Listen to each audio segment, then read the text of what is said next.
হর্ষনাথ চণ্ডাল সিরিজের দ্বিতীয় গল্প মাকড়।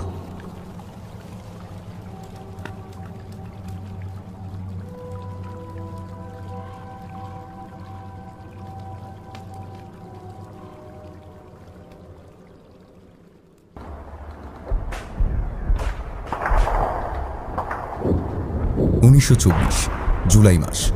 প্রথম মহাবিশ্বযুদ্ধের দামামা বেজে উঠেছে ইউরোপের মাটিতে। গোটা বিশ্বের ছোট বড় সমস্ত দেশগুলো একে একে সেই মহারণে অংশগ্রহণ করতে চলেছে। সেই সময়কার কথা। বাংলাদেশের দক্ষিণ প্রান্তে বয়ে গেছে পদ্মার একটি শাখা নদী গড়াই। তার উপকূলবর্তী মাগুরা জেলার ছোট্ট একটি গ্রাম কুপাই। কুপাই গ্রামের পশ্চিমে বনবাদার শেষে দিগন্ত বিস্তৃত তেপান্তরের মাঠ, আর তার শেষে সীমানা হল এই স্রোতস্বিনী নদী গড়াই। বর্তমান সময়টায় ভরা বর্ষার জলে দুকুল ছাপিয়ে সে নদী একে বেঁকে বয়ে গিয়ে মধুমতি নদীর মোহনায় গিয়ে মিশে গেছে। সেই গড়াইয়ের পাড়ের এক প্রান্তে উপস্থিত বেশ কয়েকজন ব্যক্তি। সন্ধে নামার প্রাক পর্বে শ্রাবণের ঘন মেঘে সম্পূর্ণ আকাশটাকে কালো চাদরে মুড়ে রেখেছে যেন। মাঝে মধ্যে বিদ্যুতের ঝলকে বিশ্ব চলাচলের এক ভয়ার্ত রূপ যেন ফুটে উঠছে বারবার। অবিরাম একটা বাষ্পীয় দমকা হাওয়া বয়ে চলেছে সেই অঞ্চলের উপর দিয়ে। গড়াই নদীর তীরের কাছেই জলের ঢেউয়ে দুলে উঠছে একটা প্রকাণ্ড বজ্রা নৌকো। চড়ার কাছেই একজন মধ্যবয়স্ক আলখাল্লা পরিহিত জটাধারী তান্ত্রিক মাটিতে আসন পেতে বসে চোখ বুজে ধ্যানস্থ হয়ে আছেন। সমস্ত শরীরটা তার ভিজে উঠেছে মৃদু বৃষ্টির ছাঁটে। সামনে মাটি থেকে বেরিয়ে আছে একটি লাল সিঁদুরে মাখা লোহার দণ্ড। তান্ত্রিকের পিছনে দাঁড়িয়ে আছেন বছর 25-এর একজন সম্ভ্রান্ত পরিবারের যুবক। তার মাথায় একটা ছাতা হাতে ধরে দাঁড়িয়ে আছে একজন ভৃত্য গোছের মানুষ। সেই দমকা হাওয়ার বিরুদ্ধে ছাতাটাকে সঠিকভাবে সামাল দিতে ব্যস্ত। যুবকটির হাত দুয়েক পিছনে দাঁড়িয়ে আছে গোটা চারেক পাইট পেয়াদা শ্রেণীর লোক। তারা সকলেই মূর্তির মতো দাঁড়িয়ে চেয়ে আছে ধ্যানমগ্ন হয়ে বসে থাকা জটাধারী তান্ত্রিকটির দিকে। জলে ভেসে থাকা বজ্রাটার মাঝিমল্লারাও যে যার কাজে ব্যস্ত। বেশ কিছুটা সময় অতিবাহিত হওয়ার পরে তান্ত্রিক মশাই তার ধ্যান সমাপ্ত করে উঠে দাঁড়ালেন। তারপর মাটিতে পুঁতে রাখা ত্রিশূলটাকে হাত বাড়িয়ে গায়ের জোরে টেনে তুললেন। সেটার গোড়ায় লেগে থাকা কাদামাটি থেকে খানিকটা ডান হাতের তর্জনী আঙুলে নিয়ে একবার নিজের নাকের সামনে ধরে চোখ বুজে ঘ্রাণ নিলেন। পিছনে দাঁড়িয়ে থাকা যুবকটি করজোরে বলল, গুরুদেব, কি বুঝছেন? তান্ত্রিক ভদ্রলোক ভীষণ চিন্তিত মুখে ঘুরে দাঁড়ালেন। তারপর বললেন, অমঙ্গল। এই সমস্ত অঞ্চলটার মধ্যে অমঙ্গলের কালো ছায়া আষ্টে পৃষ্ঠে জড়িয়ে আছে। এ জায়গায় আপনি আপনার হাসপাতাল নির্মাণ করা তো দূরের কথা, একটা ইঁটও এখানে পুঁততে পারবেন বলে মনে হয় না। এই ভূমিতে যদি কিছু করার চেষ্টা করেন তাহলে জানবেন আপনার অনেক বড় কোনো ক্ষয়ক্ষতি হওয়ার আশঙ্কা আছে কুমারদেব রায়। তাই আপনাকে সাবধান করে দিচ্ছি। কুমারদেব রায় বললেন, কি বলছেন কি মহারাজ? কিরকম ক্ষয়ক্ষতি হতে পারে? রক্তপাত, অপঘাতে মৃত্যু, রোগ ভোগ, অভিশাপ, মহামারী, আরও না জানি কত কিছুর অশনিক সংকেত পাচ্ছি আমি এই ভূমিতে। শুধু এই পতিত ভূমি নয়, এখানকার আকাশ বাতাস জল থেকে যতটা সম্ভব দূরে থাকুন, আপনার মঙ্গল হবে কুমার। দেখুন মহারাজ, আমি বিলেত থেকে সবেমাত্র ডাক্তারি পড়ে ফিরেছি। এই সমস্ত মঙ্গল অমঙ্গলের আমি কিছু বুঝি না। আমি যতদূর জানি যে এটা আমার স্বর্গত পিতার জমিদারির অংশ। আমি এখানে আমার পিতার নামে হাসপাতাল করতে চাই। এটা তো একটা সামান্য জমি মাত্র, তার মধ্যে আবার মঙ্গল অমঙ্গলের দোষের ব্যাপার আপনি কি দেখছেন? আর তাছাড়া এখানে যদি কোনো অমঙ্গল থেকেই থাকে তাহলে আপনি এর একটা প্রতিকার করুন। এর জন্য টাকা পয়সা যা লাগবে আমি দিতে রাজি আছি। যে কোনো মূল্যে এখানে আমি একটা হাসপাতাল গড়েই ছাড়ব। আমার স্বর্গত পিতার এটাই শেষ ইচ্ছা ছিল, সে কথা তো আপনি ভালো করেই জানেন। আপনার ওপর আমার সম্পূর্ণ ভরসা আছে গুরুদেব। আমি জানি আপনি এর কিছু একটা সমাধান করতে পারবেন। কি বলছেন কি কুমার? এ তো অসম্ভব। এই মাটিতে সর্বদা অন্ধকার বিরাজ করছে। আমি আপনাদের কুলগুরু হয়ে কি করে এই কাজটা করতে পারবো যেখানে আপনার বিপদ আছে?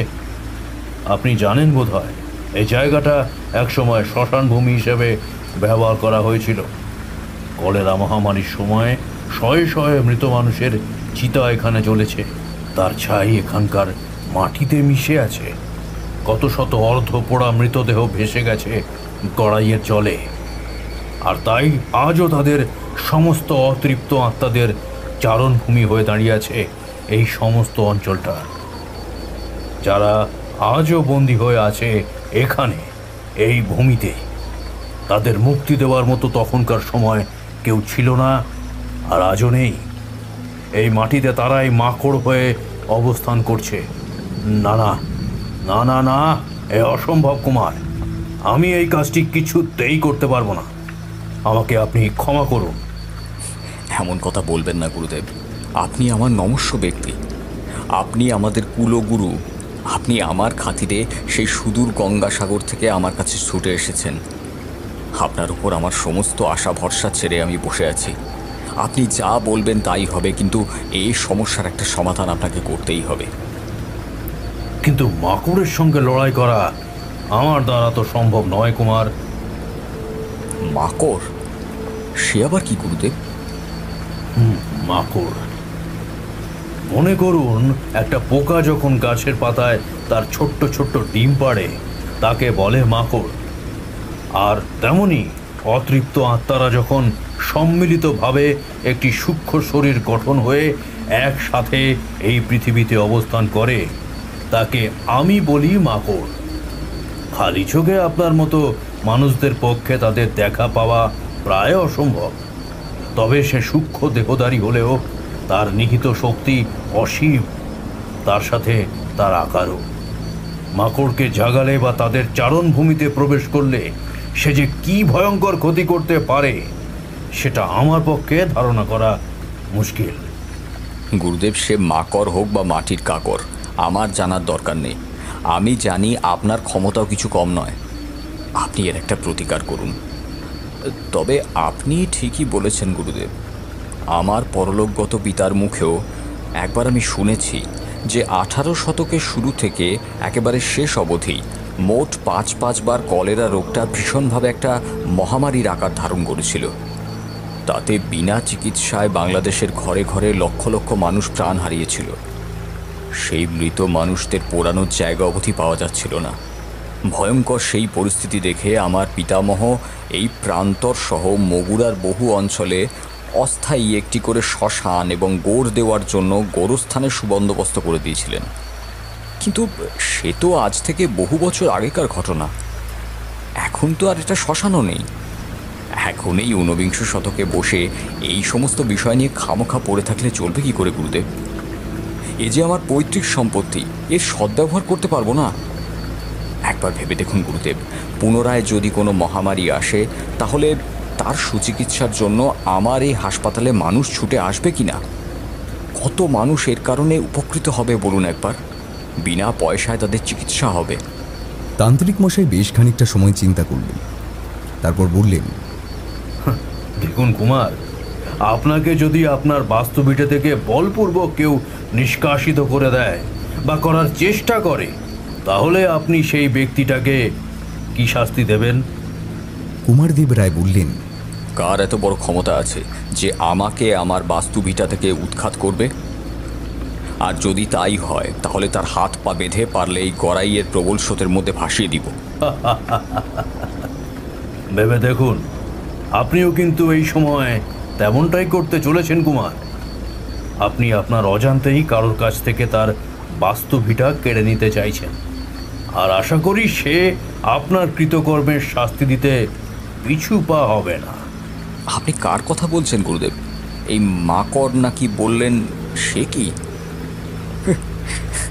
আর এই মাকড় নামে মহাশয়টি স্বয়ং যে আমার জমি দখল করে আছেন, তাকে তো উৎখাত করতে আমার বাধা নেই। তাই আপনাকে এই উৎখাতের কাজটি সম্পন্ন করতেই হবে গুরুদেব। এখন আপনি বলুন, আপনি কি করবেন? মাকড়কে উৎখাত করতে পারবো কিনা আমি জানি না, তবে আমি আপ্রাণ চেষ্টা করব, এটা বলতে পারি। একটা কথা মনে রাখবেন কুমার, এই কার্যে আপনার বা আপনার পরিবারের কোনো ক্ষতি হলে সে দায়ভার কিন্তু আমি নিতে পারবো না। এই কার্যে আমারও প্রাণ যাওয়ার সম্ভাবনাও কিন্তু প্রবল। আমি জানি আপনি এই কাজটিতে সফল হবেন। আপনার সাফল্যের সঙ্গে জড়িয়ে আছে আমার এবং হাজার হাজার মানুষের স্বপ্ন, জড়িয়ে আছে আমার স্বর্গীয় পিতা জমিদার ভূপতি রায় মহাশয়ের শেষ ইচ্ছা। এতগুলো বছর ধরে তাঁর জনহিতকর কাজের তো কোনো হিসাব ছিল না, একের পর এক করেই গিয়েছেন। তিনি তার সমস্ত প্রজাদের কথা ভেবেই এখানে গড়াইয়ের পাড়ে একটা হাসপাতাল গড়ে তোলার স্বপ্ন দেখেছিলেন, আর সেজন্যই ডাক্তারি পড়তে আমাকে বিদেশে পাঠিয়েছিলেন। আজ আমি আমার পিতার সেই স্বপ্ন পূরণ করতে চাই গুরুদেব। গরিব চাষি থেকে দিনমজুর সকলের কত উপকার হবে বলুন তো। আর তাছাড়া ইস্ট ইন্ডিয়া কোম্পানিও আমাকে এ বিষয়ে ছাড়পত্র দিয়েছে।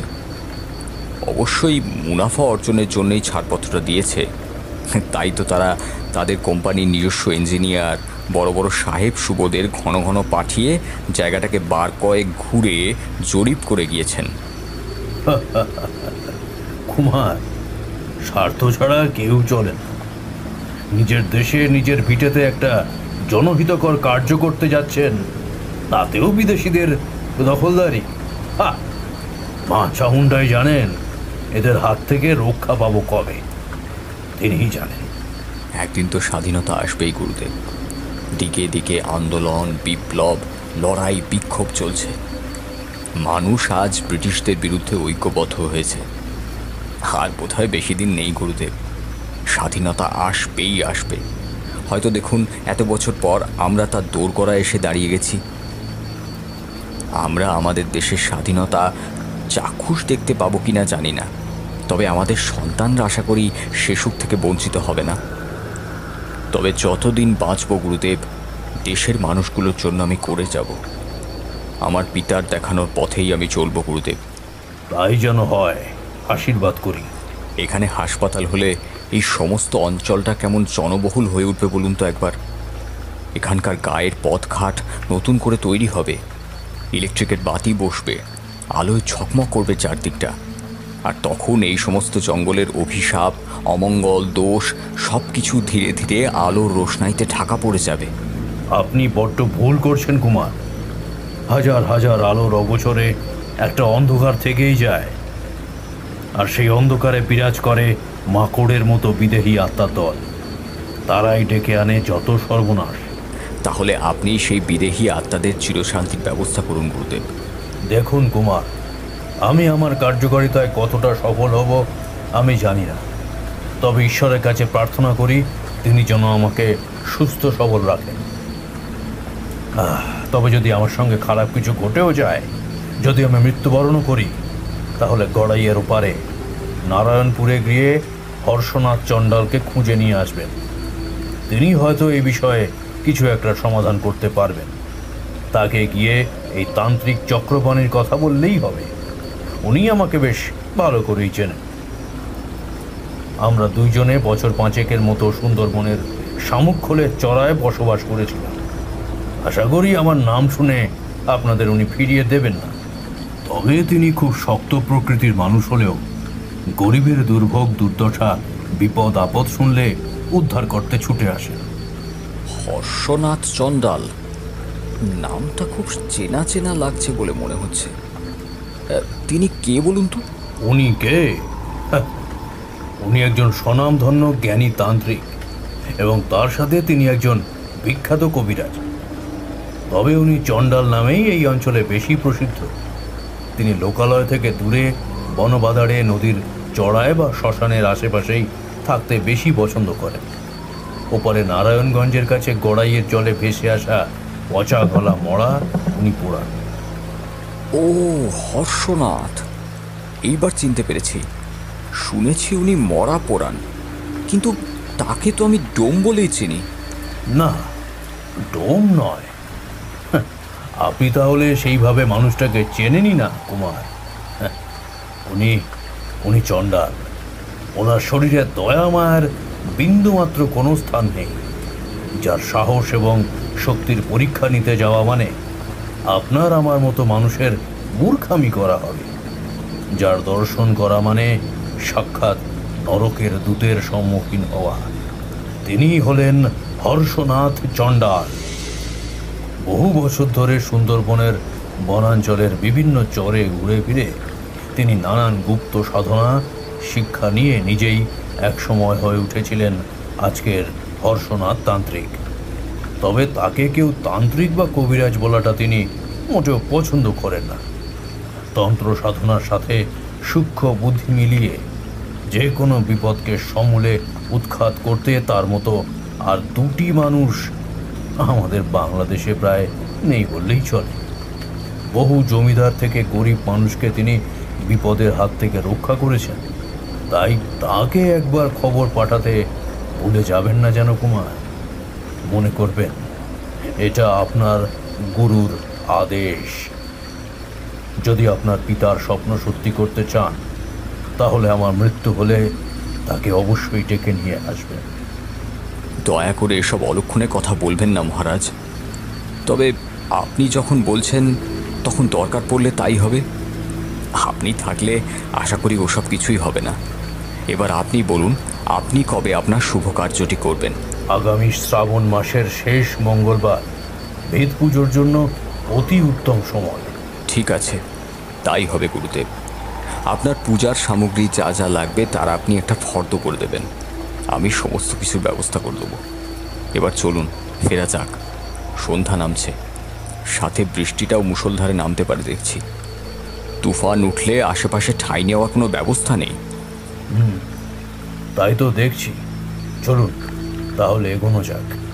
কুমারদেব রায় এবং তান্ত্রিক চক্রপাণি মহাশয় সহ সকলেই ধীরে ধীরে এগিয়ে গেলেন গড়াইয়ের নদীর পাড়ে। সেখানে অপেক্ষারত ভাসমান পেল্লাই বজরাটার পাটাতন বেয়ে একে একে সকলেই উঠে গেল বজরার খোলের ভিতরে, ছাউনির ভিতরে। আকাশের বুক চিরে একটা বিদ্যুতের ঝলকানিতে বিশ্ব চরাচর ক্ষণিকের জন্য পুনরায় আলোকিত হয়ে উঠল। প্রবল দমকা হাওয়ার দাপটে পাশের বনাঞ্চলের গাছগুলোতে উথাল পাথাল শুরু হয়েছে।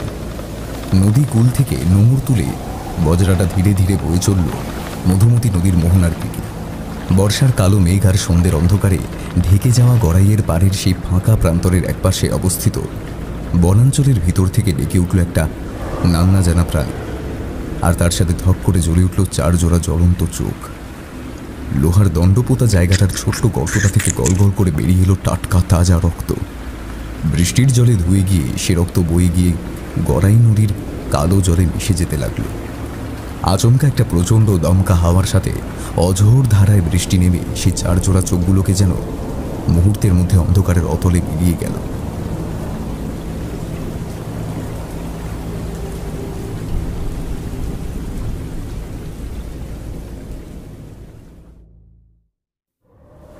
বর্ষা মুখর সন্ধ্যায় রিমঝিম বৃষ্টি ঝরে চলেছে 4 চালাটার খড়ের ছাউনিটার উপর। গড়াই নদীর ঠিক ওপারের বনাঞ্চলের ভিতর দিয়ে একটা সরু পথ এঁকে বেঁকে চলে গিয়েছে কুশীনগরের দিকে।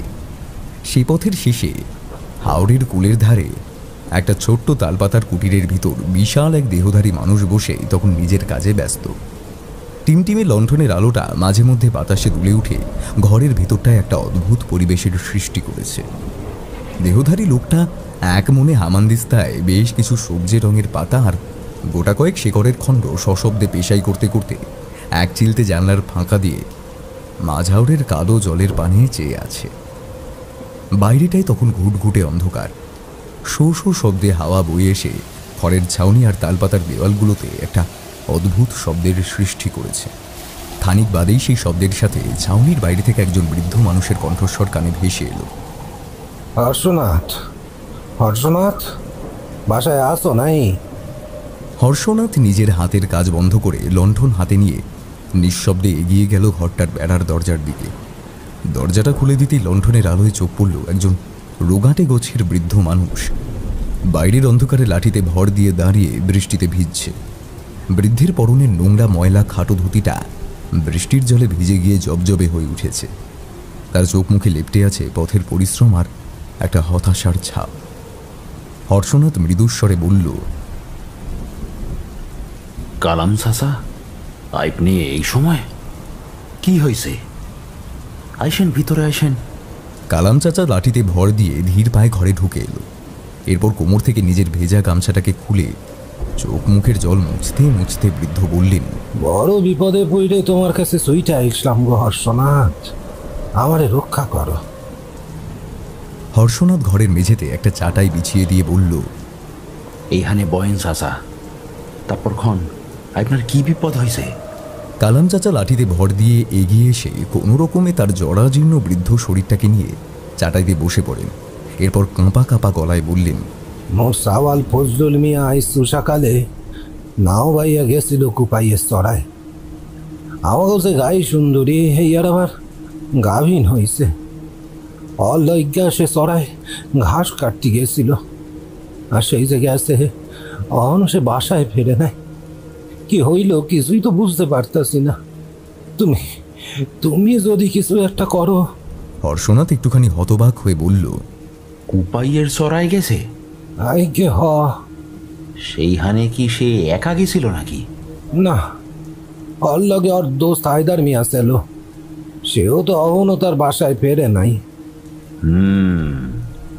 বড় চিন্তার বিষয় দেখতাছি। তাছাড়া তোমাকে কতবার কইরা কইছি ও চড়া ভালো নয়। ঘাস লাগে তো আমাগো গায়ের নাওয়াখালীর হাওড়ে যাইবেন। তোমরা কেহই দেখতাছি মোর কথাখান শুনোই না। কুপাইয়ের চড়ায় সে কি জিনিস বসবাস করতাছে এইয়া যদি তোমাকে বইলা বুঝাইতে পারতাম, তাইলেও চড়ার নাম অবধি তোমরা মুখে আইনতে না, বুঝলা? যাউন তো দূরের কথা। অর্শনাথ, মোর ফজলুলের কিছু হয় নাই তো? এই বিষয়টারে নিয়ে আইবনারে অহন কি আর কমু কন্ত চাচা? উপরওয়ালা নাসাক তার যেন অহন অবধি কিছু না হইয়া থাকে।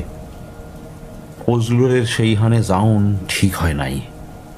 আপনি তারে সেইখান যাইতে বারণ করেন নাই? সে কথা কান কি আর কমু তোমারে? চাওয়ালদারে কত আর কইরা বারণ করছিলাম। কইছিলাম, ওরে ফজলুল, হায়দার তরা ও চড়ায় যাইস না রে। শুনে নাই আমার কথাটারে শুনে নাই। এখন যে কি করি বুঝতে উঠতে পারতেছি না হর্ষনাথ। তুমি এক কাম করো চাচা, তুমি অহন বাসায় ফিরা যাও দেখি। আমি ব্যাপারখান দেখতাছি, তোমার কোনো চিন্তা নাই। আমি সেইখানে গিয়া অহনি ভাগো খবর নিতাছি। আর তুমি বাসায় ফিরা শাশিরে গিয়া কইবা, মুই থাকতি তার সন্তানের কোনো ক্ষতি হইতে মুই দিমু না। তুমি যাও চাচা, বাসায় ফিরা যাও। এই তুমি আমাগো গায়ে আসো বইলাই আমাগো কোনো চিন্তা নাই। ওপরওয়ালা তোমারে আমাগো রক্ষাকর্তা কইরা পাঠায় দিছেন। কালাম চাচা তার লাঠিতে ভর দিয়ে ওঠার চেষ্টা করলে হর্ষনাথ তাকে উঠতে সাহায্য করে। বৃদ্ধ ঘর থেকে বাইরে বেরিয়ে যাওয়ার আগে তিনি হর্ষনাথকে একবার পিছন ফিরে দেখে নিয়ে বললেন, ওপরওয়ালা তোমারে রক্ষা করিবে। হর্ষনাথ বৃদ্ধির পিছনে পিছনে ঘরের বাইরে আসতেই দেখল লণ্ঠন হাতে নিয়ে গায়ের বেশ কিছু মানুষজন অন্ধকারের মধ্যে রাস্তার জমা জলে ছপ ছপ শব্দ তুলে তার কুটিরের দিকেই আসছে। তাদের সকলের মধ্যে চলা কথাবার্তায় একটা বিপদের সংকেত পেল হর্ষনাথ। কালাম চাচাও সেই দিকে তাকে স্থির হয়ে দাঁড়িয়ে রইলেন। লোকজনের জটলাটা হর্ষনাথের কুটিরের সামনে এগিয়ে আসতেই হর্ষনাথ বলল, কি হইল? আব্দুল, নিতাই, জাহির, তোরা ইহানে অহন কি হইছে কি? মধ্যবয়সী আব্দুল বলল, একখান বিহিত চাই হর্ষনাথ, তাই তোমার ধারে হক গলে সইটটা আইলাম। বিহিত? কিসের বিহিত? নিতাই বলল, কেন শুনো নাই? ওইদিকে আমাগো বাপ ঠাকুর দাদাগো মরা নিয়ে টানাটানি শুরু করছে ওই জমিদার আর তার লোকজন। কি কও কি? কইলা কও দেহি। তুমি হয়তো জানো না হর্ষনাথ, ওই কুপাই গায়ের সরায় এককালে আমাগো বাপ ঠাকুর দাদাকেও পোড়ানো হয়েছিল। সেই হানেরই নলখাগড়ার বনের ধারে এই আমাগো এই আব্দুল জব্বর মইদুলের বাপ ঠাকুরদারে গোড় দেওয়া হয়েছিল। সেবার ওলা উঠ হয়ে তাগো বিনা চিকিৎসাতে মরতে হইল। তা সে চড়াতো তখন জমিদার শ্রী ভূপতি দেবরায় জমিদারির অংশ। অহন তিনি তো মইরা গেছেন, কিন্তু তার সাওয়াল জমিদার কুমার দেবরায় সেইখানে তার কিছুদিন পর একখান হাসপাতাল গড়বে বলে শুনতাছি। অহন সে অঞ্চলে হাসপাতাল গড়তে গেলে যে আমাগো এই হগলের বাপ ঠাকুরদার কবর খুঁইরা তাগো তাদের বাসা ছাড়া করবে গো। আর শুনাল কি জানো, আইজ নাকি কৈতিকা এক সাধু বাবারে ধৈরা নিয়ে আইসা সে বেটায়। সেই বেটায় সেই হানের সরায় ধারে বৈশা কি সব মন্তর তন্তর কইরেছিল। সে নাকি আশা করে পূজা আশা করবে। এমত অবস্থায় তুমি যদি সেইখানে গিয়া কিছু না করো, তাহলে আমাদের বাপ ঠাকুরদার যাবে কই? মানে হইল গিয়া তুমি যদি তাগো গিয়া অহনি না থামাও তাইলে আমাগো বাপ ঠাকুরদার আত্মারা মইরাও যে শান্তি পাইব না হর্ষনাথ। হর্ষনাথ এই সম্পূর্ণ ব্যাপারটা বুঝতে পেরে মৃদু হেসে বলল, হো হো, এই ব্যাপার, এইয়া নিয়া তোমাগো কোনো চিন্তা নাই। তেনাগো রক্ষা তেনারাই করতে পারবেন, ও নিয়া তোমাগো কোনো চিন্তা নাই। জমিদারের বেটায় ও সরায় হাসপাতাল তো দূরের কথা, একখানি ইট সেইখানে পুঁততে পারবো না, শুই না রাখ তোমরা। এই খবরটা পাইলা কেমনে শুনি? জাহিদ বলল, ও জমিদারের লাঠিয়ালগো মধ্যে আমাদের গাঁয়ের সদানন্দ বারইও আছে। সেই কিছু সময় আগেই তার কাম সাইরা বাসায় ফিরা আইসা এই খবর খান আমাগো হকগল রে জানাইছে। বেশ, এক কাম কর, অহন হগলে যে যার বাসায় ফিরা যাও দেহি, চিন্তা নাই। আর নিতাই, তোর ডিঙাটা আইজ রাতের জন্য আমার লাগব, আমার একখান কাম করণের আছে। তোর আবার আইজ রাতে মাইজ ধরবার নাই তো? না, সে নাই। তুমি মোর নাও নিয়া যাও। মোর নাও এখন গড়াইয়ের সরায় বাঁধা আছে। এ বাদলায় আইজ আর যামু না। আইজ রাইতে গায়ের হাওড়েই মাইজ ধরুম বইলা ঠিক করিছি। কিন্তু কথা হইল, এখন এই জ্বর জলার মধ্যে তুমি যাই বা কই হর্ষনাথ? জামু কুপায়ের সরায়। কথাটা শুনেই সেখানে দাঁড়িয়ে থাকা প্রায় সকলেই হঠাৎ যেন আঁতকে উঠল। তারা সকলেই সমস্বরে বলে উঠল, কাইল প্রভাতে কমু, এখন তোমরা আইতে পারো। এইখানে যাইতে দেরি হইলে আর রক্ষা নাই, মোর তাড়া আছে। হর্ষনাথের মুখে কথাটা শুনে পুনরায় কেউ আর তাকে কোনো প্রশ্ন করার সাহস পেল না। তারা সকলেই জানে বিনা কারণে হর্ষনাথ এমন কথা বলে না। অবশ্য গায়ের সকলেই তাকে ভীষণ শ্রদ্ধা করে। তাদের সকলের সে রক্ষাকর্তা বলে কথা, তাই তারা সকলে ধীরে ধীরে যে যার বাড়ির পথে পা বাড়াল। বৃদ্ধ কালাম চাচা হর্ষনাথের মুখের দিকে একবার করুণার দৃষ্টি মেলে তাকাতেই হর্ষনাথ চোখের ইশারায় তাকে পুনরায় আশ্বাস দিয়ে বাড়ি ফিরে যেতে বলল। তিনিও ধীরে ধীরে লাঠিতে ভর দিয়ে হাঁটতে হাঁটতে চলে গেলেন। হর্ষনাথ লণ্ঠন হাতে ঘরে ঢুকে এলো। তারপর কাপড়ের পোটলায় কিছু জিনিস বেঁধে নিয়ে লণ্ঠন হাতে বেরিয়ে এলো ঘর থেকে। না, সে আজ আর তার কুটিরটাকে আগুন জ্বালিয়ে পুড়িয়ে দিল না। নিয়ম মাফিক সে আজ যাবে রক্ষা করতে, রক্ষাকারী হিসেবে। কাউকে বিনাশ করতে গেলে সে তার অস্তিত্ব চিরতরে মিটিয়ে দিয়ে যায়। সে মনে করে সাপদের হাতে তার কখনো বিনাশ হলে কেউ যেন তার অস্তিত্ব কখনো ইহজগতে টের না পায়। সে সকল মানুষকে কেবল দিতে এসেছে, তার পরিবর্তে কিছু নিতে নয়। হর্ষনাথ তার কুটিরের বেড়ার দরজাটাকে টেনে বন্ধ করে দিয়ে ঝিরিঝিরি বৃষ্টির মধ্যে জলকাদা ঠেলে অন্ধকারের মধ্যে ঘাটের দিকে চলতে থাকে। বহু দূর থেকে ভেসে আসছে শেয়ালের ডাক। বর্ষার আনন্দে পথের পাশের ঝোপঝাড় থেকে পোলাব্যাং আর ঝিঝি পোখার করতানো উঠেছে। ঝোপঝাড় আর তার মাঝে এঁকে বেঁকে চলে যাওয়া পথ ধরে লণ্ঠনের আলোটা ধীরে ধীরে গড়াইয়ের কেকড়া পোতা ঘাটে এসে থামল। ঢালু হয়ে নেমে যাওয়া পাড়ের কাছে জলকাদার মধ্যে খুঁটিতে আটকে আছে একটা ছোট্ট ডিঙি নৌকা। হর্ষনাথ পাড়ের কাদা ঠেলে ডিঙিটার বাঁধন খুলে তারপর তার হাতের লাঠি জ্বলন্ত লণ্ঠন আর পোটলাটাকে ডিঙির খোলের মধ্যে রেখে দিল। শরীরের সমস্ত শক্তি দিয়ে ডিঙিটাকে জলের দিকে ঠেলে দিতেই সেটা স্রোতের মধ্যেই নেমেই তার গতি নিল। ভরা বর্ষার জলে গড়াই নদীর স্রোতের সঙ্গে পাল্লা দিয়ে ছুটে চলল সেই ছোট্ট ডিঙিটা। হর্ষনাথ ডিঙিটার পাটাতনের উপর বসে কেবল হাল ধরে রইল। হাওয়ার দাপটে লণ্ঠনটা মিটমিট করে জ্বলতে জ্বলতে শেষমেশ নিভেই গেল। ঘুটঘুটে অন্ধকারের দিকে আন্দাজ করে হর্ষনাথ ডিঙি বেয়ে নিয়ে চলল কুপাইয়ের চড়ার দিকে। ডিঙিটাকে ভরা গাঙের স্রোতের বিরুদ্ধে দুর্বার লড়াই চালিয়ে হর্ষনাথ পৌঁছে গেল কুপাইয়ের চড়ার কাছে। জলের মধ্যে ছপ ছপ শব্দ শুনতে পেয়ে তারের কাছ থেকে বেশ কিছু হলদে চোখ অতি দ্রুত বেগে ঝুপঝাপ শব্দ করে পালিয়ে গেল। দূরের জঙ্গল থেকে বার কতক তারা সমস্বরে হুক্কা হুয়া করে ডেকে উঠে তাদের শব্দটা হাওয়ায় মিলিয়ে গেল। আকাশ জুড়ে মাঝে মধ্যে আলোর ছটার সাথে সাথে গুরুগম্ভীর স্বরে মেঘ ডেকে উঠল। হর্ষনাথ জলে নেমে ডিঙিটাকে ঠেলে তুলল পাড়ের দিকে। তারপর খুঁটিতে ডিঙিটাকে বেঁধে সে লাঠি আর তার পোটলা হাতে নিয়ে তেপান্তরের মাঠ পেরিয়ে হাঁটতে হাঁটতে এগিয়ে চলল বনাঞ্চলের ধারটার দিকে। মাঠের পূব প্রান্তে নলখাগড়ার ঘন বনের ধারে পৌঁছতেই একটা অদ্ভুত শব্দ শুনতে পেল সে। সে শুনতে পেল কোনো একটা প্রাণী যেন তার শিকারকে সানন্দে চিবিয়ে চিবিয়ে গোগ্রাসে খাচ্ছে। হর্ষনাথ ব্যাপারটা আন্দাজ করতে পেরে সাথে সাথে তার পোটলা খুলে সেখান থেকে অদ্ভুত দেখতে একটা কাচের শিশি বার করে নিয়ে এলো। শিশিটার মুখের ছিপি খুলে তার ভিতরে থাকা সামান্য জল হাতের তালুর মধ্যে নিয়ে বিড়বিড় করে কিছু একটা মন্ত্র পড়ে নিজের সমস্ত শরীরে ছিটিয়ে নিল। এরপর শিশিটাকে ছিপি বন্ধ করে পুনরায় পোটলাটাকে বেঁধে কাঁধে নিল। এরপর বাঁশের লাঠিটাকে সামনে বাগিয়ে ধরে সামনের অন্ধকারে 2 পা এগিয়ে যেতেই দেখল দুটো জ্বলন্ত চোখ যেন তার পায়ের শব্দটা ইতিমধ্যেই টের পেয়ে তার দিকেই তাকিয়ে আছে।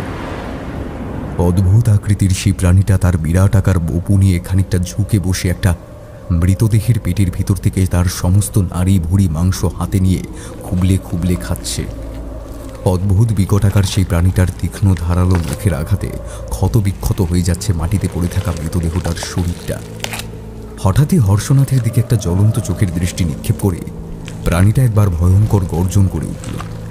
হর্ষনাথ জানে এ কোন ধরনের সাপত, তাই সেই সাপতটাকে আক্রমণ করার কোনো রকম সুযোগ না দিয়ে নিজের হাতে ধরে থাকা বাঁশের লাঠিটা নিয়ে মুহূর্তের মধ্যে ঝাঁপিয়ে পড়ল সাপতটার উপরে। আর তার পর মুহূর্তেই সাপতটা চকিতেই যেন হাওয়ায় মিলিয়ে গেল।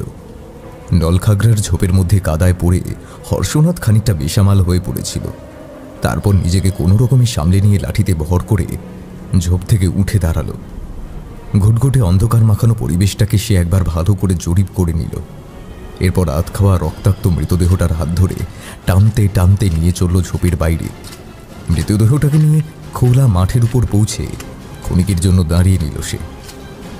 খানিকটা ধাতস্থ হতেই একবার সে তার পিছনে ফিরে চাইল, আর চকিতেই নজর পড়ল দূরের নলখাগড়ার ঝোপের আড়াল থেকে আবারও সেই জ্বলন্ত চোখ দুটো ধক করে জ্বলে উঠল।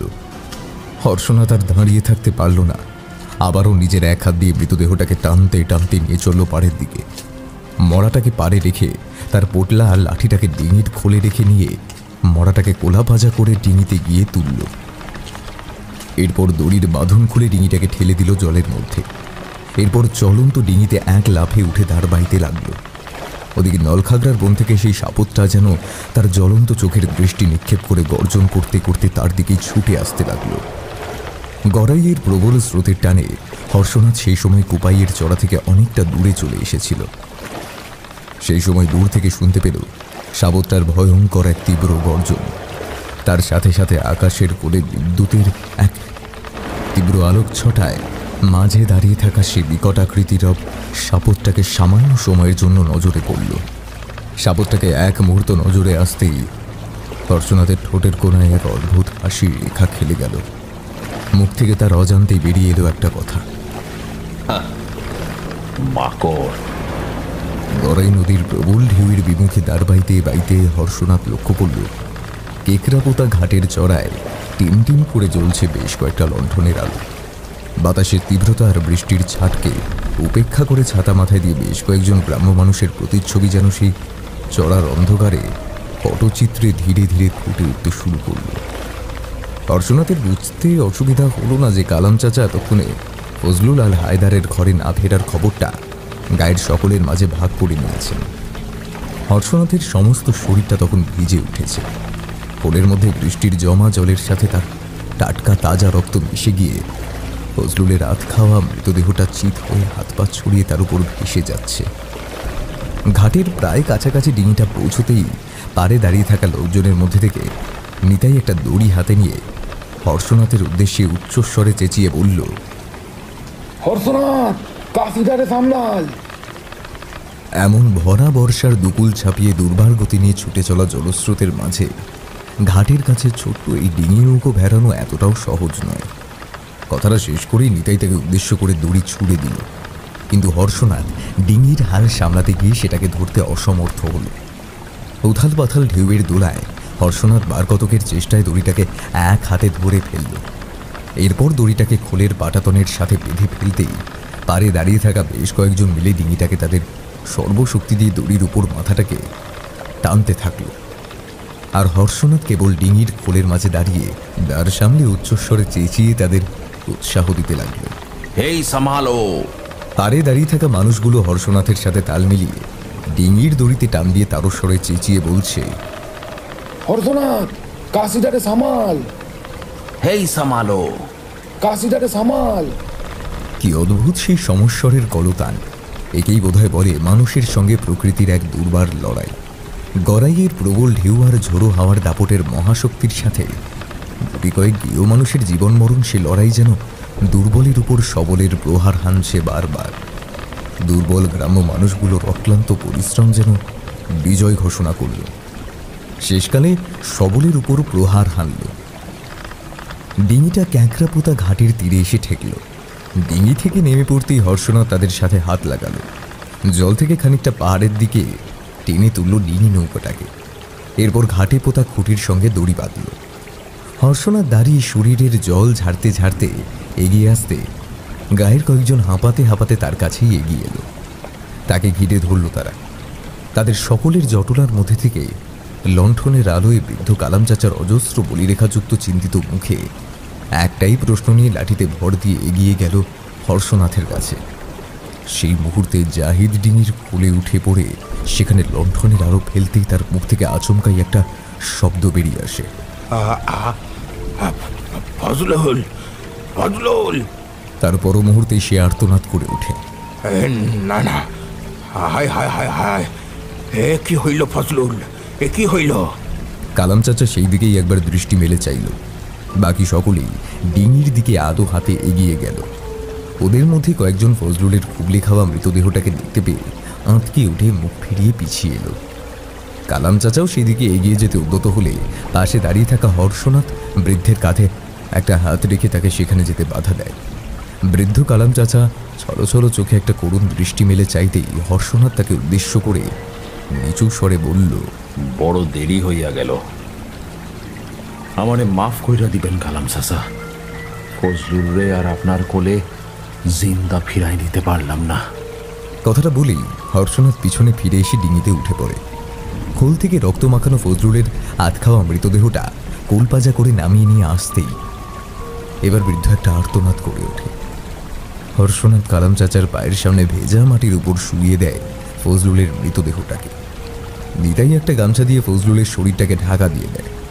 বৃদ্ধ কালাম চাচার হাত থেকে তার চলার একমাত্র সম্বল বাঁশের লাঠিটা পড়ে যায় ভেজা কাদা মাটির উপর।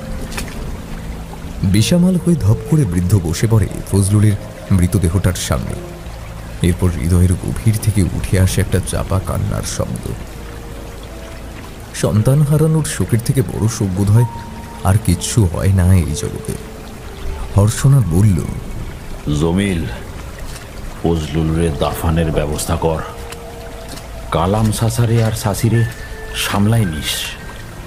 যা, তোরা গায়ে ফিরা যা, দেরি করিস না। কথাটা শেষ করে হর্ষনাথ ডিঙির খোল থেকে তার লাঠি পোটলা সমেত নিভে যাওয়া লণ্ঠনটা হাতে নিয়ে নিজের ঘরের পথে রওনা দিল। পিছন থেকে শুনতে পেল কেবল কয়েকজনের সমস্বরে বুক ফাটানো কান্নার শব্দ। তারপর ধীরে ধীরে সে কান্নার শব্দটা অবিরাম বয়ে চলা বাতাসের শো শো শব্দ আর বৃষ্টির অঝোর ধারার শব্দের সঙ্গে মিলে মিশে গেল। তার সাথে অন্ধকারের মধ্যে মিলিয়ে গেল রণাঙ্গন থেকে পরাস্ত হয়ে ফিরে আসা একজন যোদ্ধার পায়ের পদধ্বনিটা।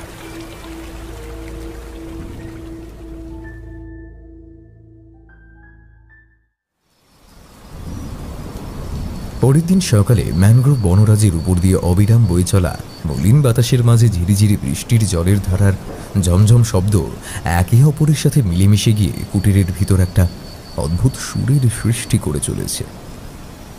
হর্ষনাথ জানলার দিকে চেয়ে গতকাল রাতের কথাটা বারবার ভাবছিল। চোখের সামনে ছবির মতো ফুটে উঠছিল ফজলুল আর হায়দারের মুখটা।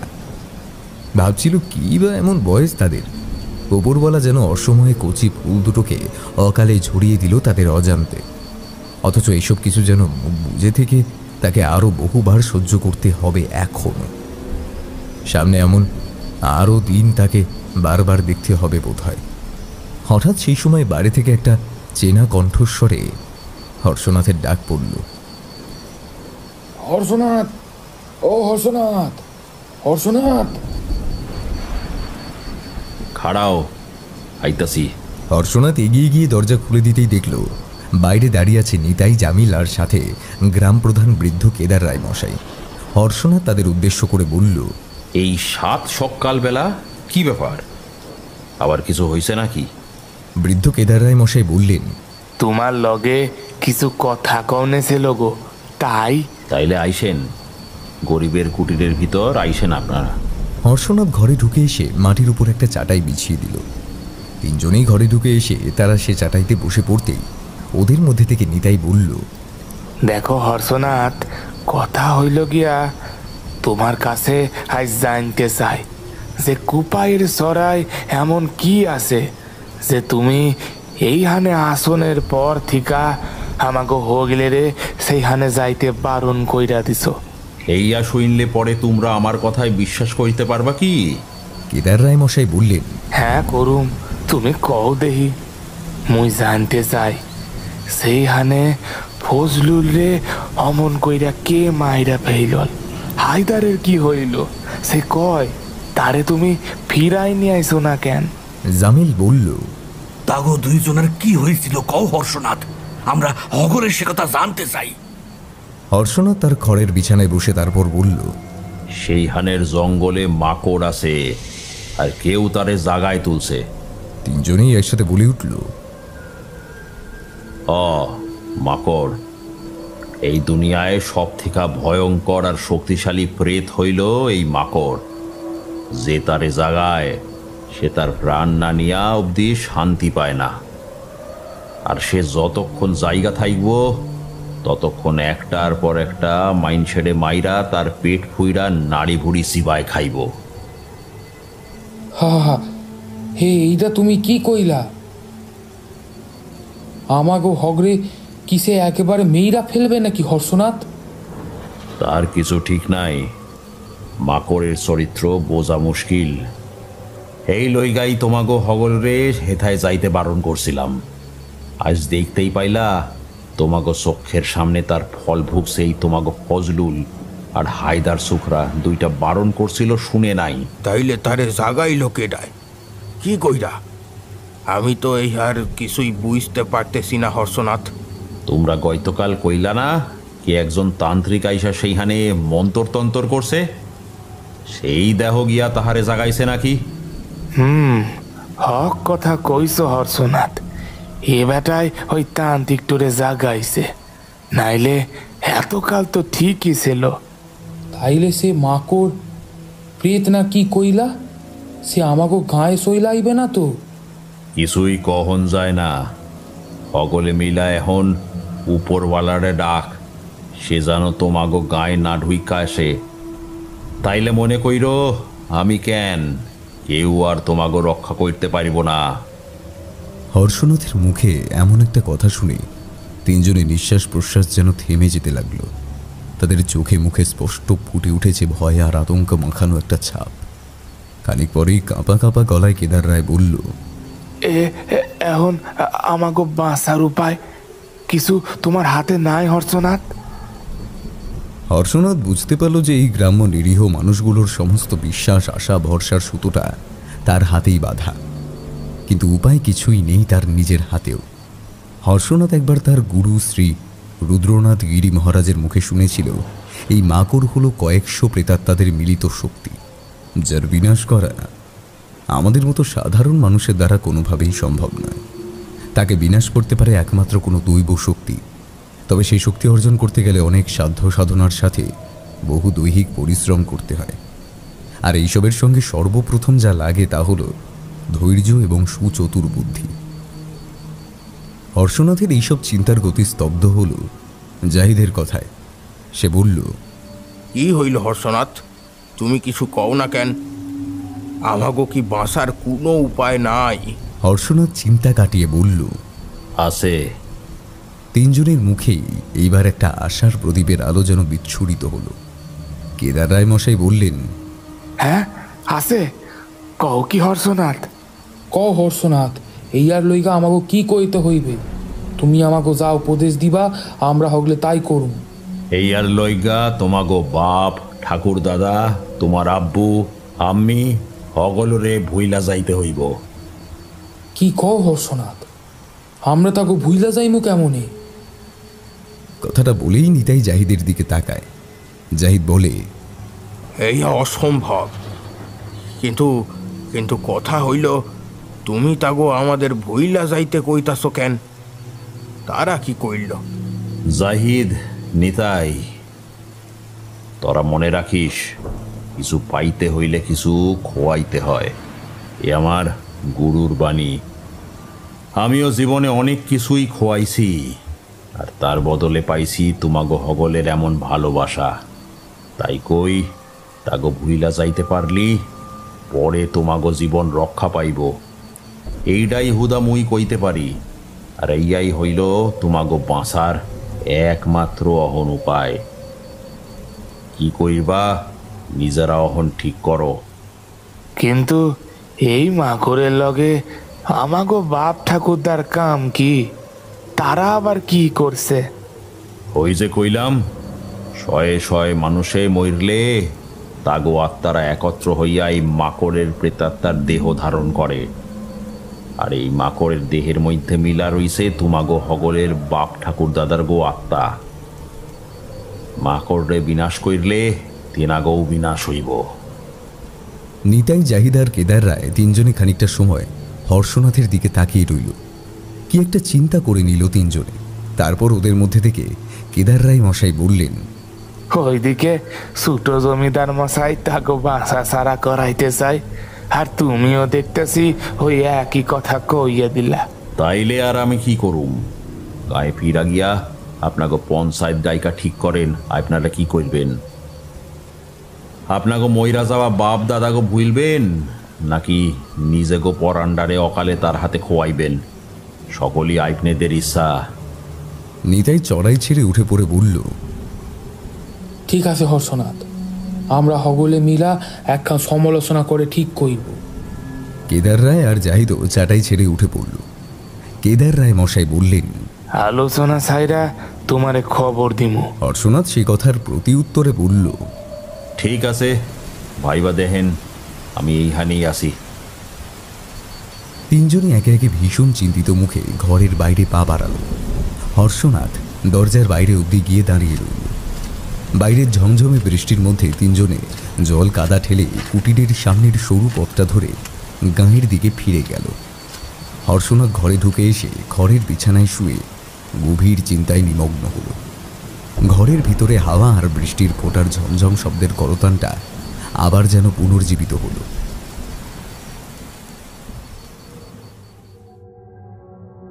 এরপর অতিবাহিত হয়ে গেল বেশ কয়েকটা দিন। গায়ের মানুষগুলো আর ফিরে এলো না তার কাছে। তাই হর্ষনাথ বুঝতেও পারল না গায়ের মানুষগুলো কি চায়। সে কেবল মনে করল পরলোকগত পিতৃপুরুষদের জন্য নিজেদের আত্মবলিদান দিতে চায় বুঝি গায়ের সকল সরল মানুষগুলো। হর্ষনাথ আন্দাজ করতে পেরেছিল এই সমস্ত গায়ের মানুষজনগুলোর ভবিষ্যতে ভয়ঙ্কর কি দুর্দিনের মুখে পড়তে চলেছে, কিন্তু সেই সমস্ত কিছু জেনেও অপারক হয়ে কেবল দিন গুনতে লাগল। না, কেউ আসেনি তার কুটিরে ধুলো মারাতে।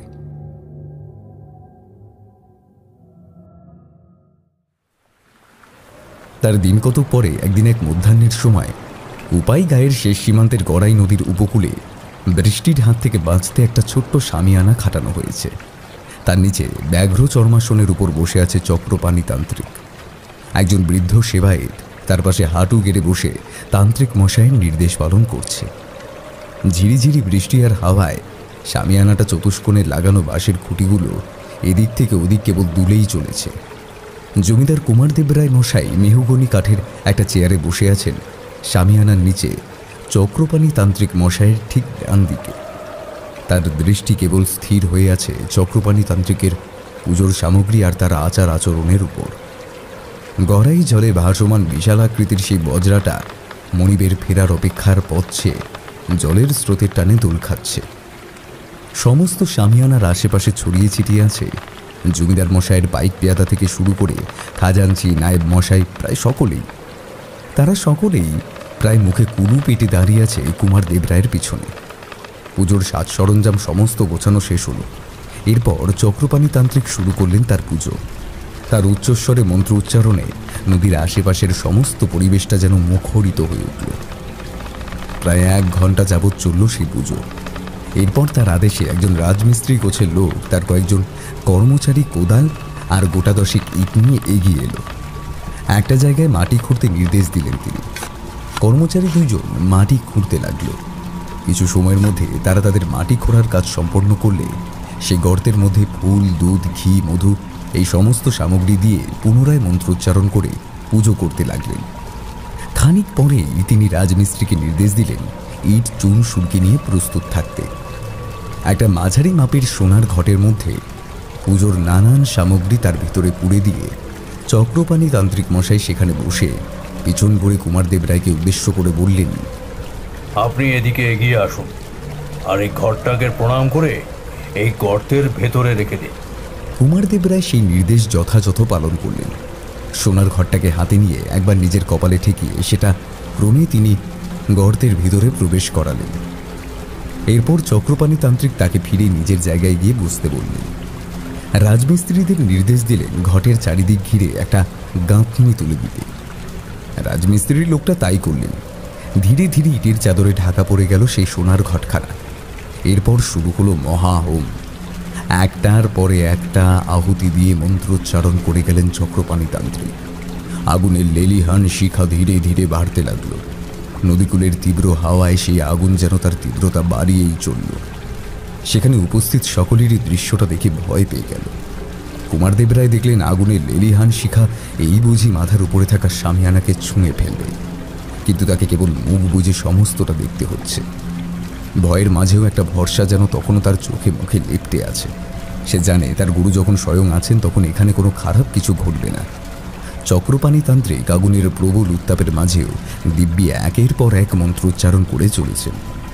তার যেন সেদিকে কোনো ভ্রুক্ষেপই নেই।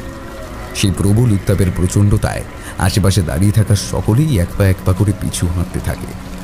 কুমারদেব রায়ও এবার কিছুটা হতভম্ব হয়ে গেলেন। তিনি নায়েব মশাইকে ফিসফিস করে বললেন, এ কি করছেন উনি? উনি তো যে কোনো সময় আগুনে পুড়ে যেতে পারেন। নায়েব মশাই বললেন, ওনাকে বাধা দেবে কার সাধ্যি আছে ছোটবাবু? আপনি বরং কিছু একটা করেন,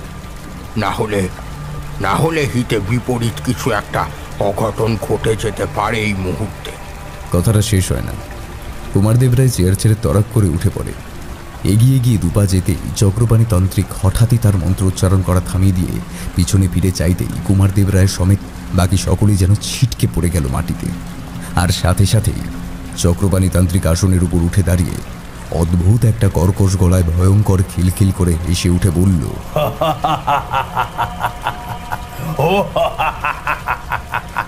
রক্ত রক্ত চাই, মানুষের মাংস চাই, টাটকা মাংস।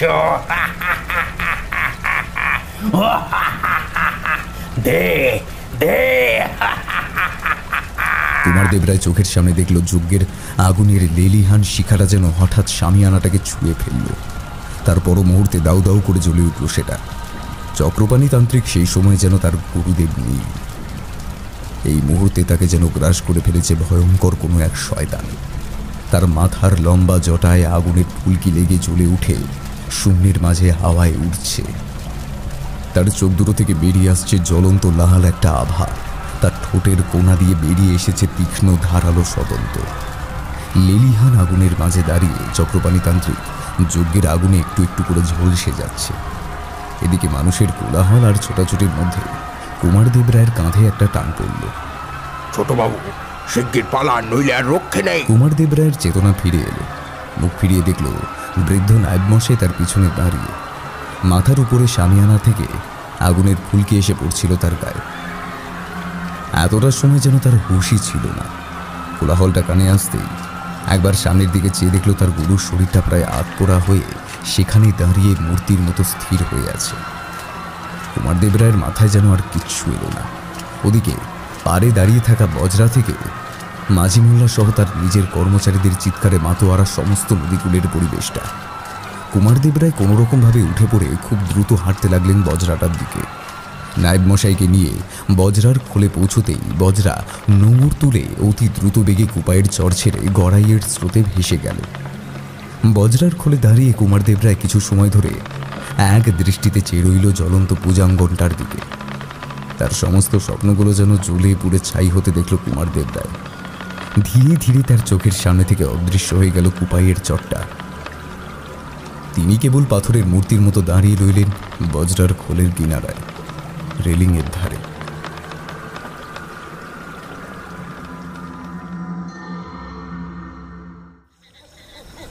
সেই দিনই প্রায় গভীর রাত। আজিমগঞ্জের খানাখন্দ ভরা মোড়াম বিছানো রাস্তা ধরে ঝুনঝুন শব্দ করে অন্ধকারের মধ্যে দিয়ে একটা আচ্ছায়া হলদে আলোর দুটি ছড়াতে ছড়াতে সশব্দে ছুটে চলেছে একটা ফিরন গাড়ি। ফিরনের চাকা পথের কাদায় দাগ কাটতে কাটতে এগিয়ে চলেছে প্রবল হাওয়ার সাথে তাল মিলিয়ে। সহিসের হাতের চাবুক, তার সাথে ঘোড়াটার হি শব্দ, আর তাদের জলের উপর দিয়ে মাঝে মধ্যে ঝুপঝাপ শব্দ করতে করতে এগিয়ে আসছে নারায়ণপুরের দিকে। জনমানবহীন বনাঞ্চলের বুক চিরে ফিরনের দ্রুত বেগে চলার ঘর ঘর শব্দটা পেয়ে হঠাৎ করে যেন পথের পাশের কোনো গাছের মগডালে বসে থাকা রাতচরা পাখির বিশ্ব চলাচরটাকে ফিরনটির আগমন বার্তা পৌঁছে দেওয়ার কাজটি করছে।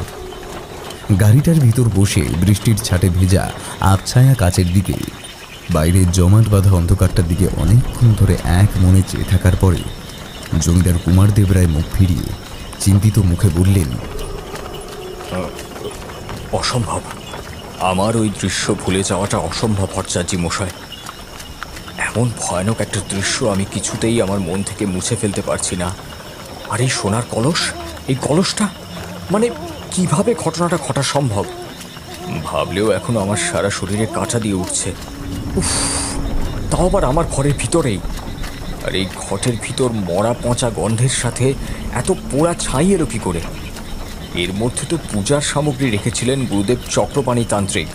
তাহলে এই কাজটি কে করলো? কুমারদেব রায়ের নায়েব বৃদ্ধ নৃপেন ভট্টাচার্য মশাই বললেন, এ সমস্তটাই বোধ হয় আপনার গুরুদেব শ্রী চক্রপাণী তান্ত্রিক মহাশয়ের বলে যাওয়া সেই মাকড় নামের অপদেবতাটারই কাজ। না হলে এ কাজ একেবারেই অসম্ভব। আপনি বিশ্বাস করুন বা না করুন, বিজ্ঞানের কোনো যুক্তি বলে কিছু নেই। এই সোনার কলস কুপাইয়ের চড়া থেকে মাটি ফুঁড়ে উঠে প্রায় 10-12 মাইল দূরে আপনার রাজবাড়ি অঞ্চলে, আপনার বাড়িতে বা আপনারই শোবার ঘরে টেবিলের উপর পৌঁছে যাওয়া কোনো দেহধারী মানুষের পক্ষে সম্ভব নয়। বাড়ির ভিতর এতগুলো মানুষের অলক্ষ্যে কিভাবে জিনিসটা আপনার ঘরের ভিতর পৌঁছে গেল, কেই বা পৌঁছে দিল, এর উত্তর আমার কাছেও অজানা। তবে আমার সন্দেহ হচ্ছে ওই মাকড় ছাড়া এই কাজ কারোর পক্ষেই সম্ভব নয়। আপনি চোখের সামনে আপনার গুরুদেবের ওভাবে মৃত্যু ঘটতে দেখার পরেও আপনার বিশ্বাস হচ্ছে না। এখন যদি আপনার গুরুদেবের বলে যাওয়া সেই হর্ষনাথ চণ্ডাল এই সম্পর্কে কিছু বলতে পারেন বা তিনি আপনার কোনো সাহায্য করতে পারেন, সেই আশা নিয়েই আছি। তবে পথের যা অবস্থা দেখছি তাতে নারায়ণপুর পৌঁছতে আর কতক্ষণ লাগবে কে জানে। হ্যাঁ হ্যাঁ হ্যাঁ, বাইরে বৃষ্টির যা দাপট চলেছে তাতে এতটা পথ এসে ঘোড়াটারও অবস্থা এতক্ষণে বোধহয় কাহিল হয়ে পড়েছে। তাছাড়া এরকম জল কাদা ভরা রাস্তায় বেচারা ছুটবেই বা কী করে? কোথাও গাড়িটাকে দাঁড় করাবো তারও তো কোনো রকম উপায় দেখছি না। আশেপাশে কোনো জনবসতিও চোখে পড়ছে না। আচ্ছা ভট্টাচার্য মশাই, এই নারায়ণপুর জায়গাটা কি কোনো রকম শ্মশান নাকি? মানে আপনি কি এই গায়ে এসেছেন কখনো? না, এসব অঞ্চলে আমার আশা হয় এইসব উদ্বাস্তুদের দখলদারির জায়গা। আর নারায়ণপুর অঞ্চলটা প্রকৃতই শ্মশান কিনা কে জানে। আর বলা যায় না, চণ্ডালরা তো শুনেছি শ্মশানেই থাকে। হর্ষনাথ চণ্ডালও নিশ্চয়ই শ্মশানেই থাকবে। সহিষ্টিকে একবার জিজ্ঞেস করে দেখুন দেখি আর কত দূর বাকি। ভট্টাচার্য মশাই সহিসের সামনে ছোট্ট খুপড়ি জানলার কাজ খুলে উকি দিতেই একটা প্রবল দমকা হাওয়ার সাথে ভর করে অজস্র বৃষ্টির ফোঁটা এসে বৃদ্ধ ভদ্রলোকের মুখমণ্ডল সহ তার বুক অব্দি মুহূর্তের মধ্যে ভিজিয়ে দিল। কোনো রকমে গলা চড়িয়ে তিনি সহিষ্টিকে উদ্দেশ্য করে বললেন, আরে ও নিয়ামত, আর কদ্দূর? সহিস নিয়ামত গলা উঁচিয়ে বলল, প্রায় কাছাকাছি চলে আইসি হুজুর। ওই যে কাছেই এখন গা দেখা যাইতেছে। হ্যাঁ, মানুষজন কাউকে নজরে পড়লে হর্ষনাথের বাড়ির ঠিকানাটা জিজ্ঞেস করতে আবার ভুলে যাস না যেন। আগে জি হুজুর। এই এরপর ছপাং ছপাং ঘোড়ার পিঠে বার তিনেক চাবুকের ঘা মারার শব্দের সাথে ঘোড়াটা পুনরায় মুখ থেকে বার দিয়ে চিহি শব্দ করে ছুটতে লাগল। বৃদ্ধ ভট্টাচার্য মশাই নিজের জায়গায় ফিরে আসতেই কুমারদেব রায় বললেন, এ বাবা, আপনি তো একেবারে ভিজে উঠছেন দেখছি। ওই একটু আর কি। খানিকটা দূরে এগিয়ে গিয়েই গাড়িটা হঠাৎই একটা জায়গায় এসে থমকে দাঁড়িয়ে গেল। সহিস যে গাড়ি থেকে নেমে পড়ল সেটা গাড়িটার সামান্য দুলে উঠতেই গাড়ির ভেতরে বসে দুইজনই টের পেল, কিন্তু বাইরে প্রবল হাওয়ার সাথে মুষলধারে বৃষ্টি আর চারিদিকে ঘুটঘুটে ঘন অন্ধকারের মধ্যে তাকে আর দেখা গেল না। তবে তার কণ্ঠস্বরটা সামান্য দূর থেকে শোনা গেল। সহিস নিয়ামত কারোর সঙ্গে দাঁড়িয়ে কথা বলছে। শুনে মনে হলো লোকটা এখানকার আশেপাশেই কোথাও থাকে। ভাইজান, অর্থনাথ চন্ডালের বাসা কোনখানে? হ্যাঁ না, তার লগে কি কাম? আমাকে জমিদার মশাইয়ের একখান জরুরি কাম আছে তার লগে। ও, আর সুজা পথ ধইরা চইলা যান, গিয়া দেখবেন সামনেই হাওর পাইবেন। ওইখানের পাড়ের কাছেই তার বাসা। ভাইজান সাবধান, এই গায়ে মাকড় ঢুকছে, সে কোনো রকমের টির পাইলে তোমাকে হগলেরে চিরা খাইবে। হ্যাঁ। শেষ কথাগুলো বলতে বলতে লোকটার কণ্ঠস্বরটা ভয় যেন কেঁপে উঠল। কথাটা বলা শেষ করেই লোকটা জল কাদা ঠেলে অতি দ্রুত বেগে প্রস্থান করল। সহিস ফিরে এসে গাড়ি চালাতে শুরু করে দিল। শেষ কথাটা কানে যেতেই কুমারদেব রায় এবং ভট্টাচার্য মশাইয়ের গলা শুকিয়ে কাঠ হয়ে এল। ভয়ার্ত দৃষ্টিতে সামনে তাকিয়ে থেকে মনে মনে কেবল ভগবানের নাম নিতে থাকে দুইজনে। গাড়িটা কিছু দূর যেতেই আবারও সশব্দে একটা ঝাঁকুনি দিয়ে থেমে গেল। গাড়ির ভিতরে বসে দুরু দুরু বুকে নায়েব মশাই আবারও সহিসের পিছনে ছোট্ট খুপড়ি জানলাটা খুলে চাপা কণ্ঠস্বরে জিজ্ঞেস করলেন, কি হলো রে? থামা। কথাটা শেষ করতে পারে না বৃদ্ধ নৃপেন ভট্টাচার্য মশাই। সেই মুহূর্তে আচমকাই বাইরের অন্ধকারের ভিতর থেকে একটা ভয়ঙ্কর আর্তনাদ করে সহিস যেন দূরে কোথাও জলের মধ্যে মুহূর্তের মধ্যে গিয়ে চুপ করে পড়ল। তারপর খানিকটা দূর থেকে বেশ কিছুটা সময় ঝুপঝাপ শব্দের সাথে সহিসের মরণ চিৎকার ভেসে এলো। সহিস নিয়ামত যেন ক্রমাগত জলের মধ্যে ডুবছে আর ভেসে উঠছে। এরপর ধীরে ধীরে বৃষ্টির অঝোর ধারার শব্দের সাথে সাথে তার কণ্ঠস্বরটা বাতাসে মিলিয়ে গেল। কুমারদেব রায় গাড়ির ভিতর সিটের এক কোনায় ঠেস দিয়ে গুটিসুটি মেরে ভয়ার্ত দৃষ্টিতে বৃদ্ধ নৃপেন ভট্টাচার্য মশাইয়ের দিকে তাকিয়ে কাঁপতে লাগলেন আর অনবরত ফিস ফিস করে বলতে লাগলেন, মাকড় মাকড় মাকড়, দরজাটা খুলবেন না, মাকড় মাকড় ঢুকে পড়বে। বৃদ্ধ ভট্টাচার্য মশাইয়েরও সেই একই অবস্থা। কুমারদেব রায়ের এমন পাগলের মতো আচরণ দেখতে পেয়ে তিনি নিজের জায়গায় গুটিসুটি মেরে বসে চোখ বুজে করজোরে কাঁপা কাঁপা গলায় অনবরত গায়ত্রী মন্ত্র বিড়বিড় করছেন। ওং ভূর্ভুবস্সঃ তৎসবিতুর্বরেণ্যং ভর্গো দেবস্য ধীমহি ধিয়ো ইয়ো ন প্রচোদয়াৎ। ওং ভূর্ভুবস্সঃ। সেই সময় বাইরে ঝমঝম করে প্রবল জোরে বৃষ্টি পড়ছে।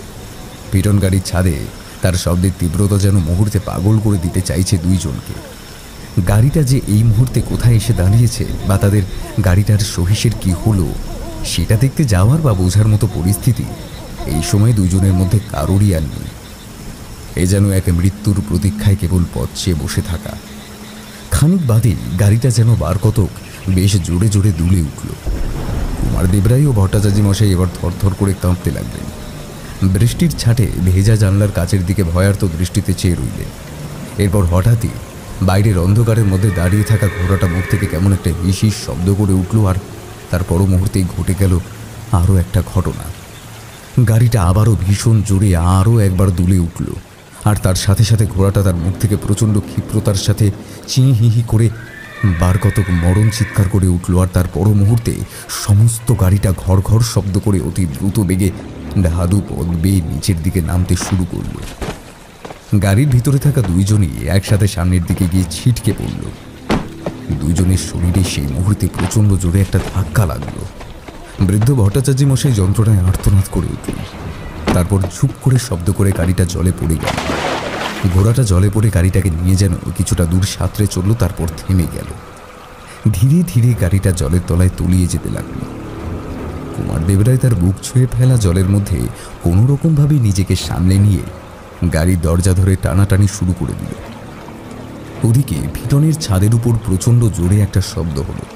মনে হলো বিশাল দেহধারী কেউ একজন যেন ছাদের উপর লাফিয়ে পড়ে তার উপর প্রচণ্ড ক্ষিপ্রতার সাথে দুরুম দুরুম শব্দে আঘাত হেনে চলেছে। সেই দেহধারীর ভয়ঙ্কর গর্জনে হাওরের জলে যেন একটা তরঙ্গ খেলে গেল। এরপর ফিটনের টিনের ছাদের কিছুটা অংশ উপড়ে গিয়ে সেখান থেকে বেরিয়ে এলো তীক্ষ্ণ ধারালো নখযুক্ত দুটো সুদীর্ঘ কালো হাত। কুমার দেবরায় নিজেকে বাঁচাতে নিঃশ্বাস বন্ধ করে জলের মধ্যে ডুব দিলেন। এদিকে ভট্টাচার্য মশাই অসহ্য যন্ত্রণায় জলের মধ্যে হাত পা ছুঁড়ে অনবরত দাপাদাপি করতে লাগলেন। তিনি যে ডুবতে বসেছেন সেটা কুমার দেবরায় বেশ টের পেলেন। বৃদ্ধ ভদ্রলোকটিকে এই সময় বাঁচাতে গেলে নিজেকেই মরতে হবে। তবুও জলের তলায় ডুবে থেকে কুমার দেবরায় গাড়িটার দরজা আন্দাজ করে লাথি মারতে থাকলেন। যদি কোনো রকমভাবে দরজাটা খোলা যায় তাহলে ভট্টাচার্য মশাইকে অন্তত বাইরে বেরিয়ে নিয়ে যেতে পারবেন তিনি, এবং যে করেই হোক সাঁতরে গিয়ে কোথাও একটা উঠতে পারবেন। কিন্তু তা আর হলো না। পর মুহূর্তে বৃদ্ধের একটা চাপা আর্তচিৎকার শোনা গেল। কুমার দেবরায় বুঝতে পারলেন আর কিচ্ছু করার নেই। সেই দেহধারী প্রাণীটা ইতিমধ্যেই বৃদ্ধ ভদ্রলোকের নাগাল পেয়ে গেছে। এবার আর তার রক্ষে নেই। তবে এই মুহূর্তে নিজেকে বাঁচাতে হলে যে করেই হোক গাড়ির দরজাটা খুলতেই হবে। কিন্তু কতক্ষণ আর একভাবে জলের তলায় দম বন্ধ করে থাকা যায়? ইতিমধ্যে জলের মধ্যে একটা রক্তের আষ্টে গন্ধ ছড়িয়ে পড়েছে। ওদিকে গাড়ির ভিতরে ছলাৎ ছলাৎ শব্দ করে সেই দুই জোড়া দীর্ঘ হাত যেন সমস্ত গাড়ির ভিতরটাকে হাতড়ে বেড়াচ্ছে। তার নাগাল পেতে চাইছে সেই বিশাল আকৃতির দেহধারী প্রাণীটা। জলের নিচ থেকেও তার চাপা আক্রোশের ঘরঘরানির ভয়ঙ্কর শব্দটা শুনতে পারছে কুমার দেবরায়।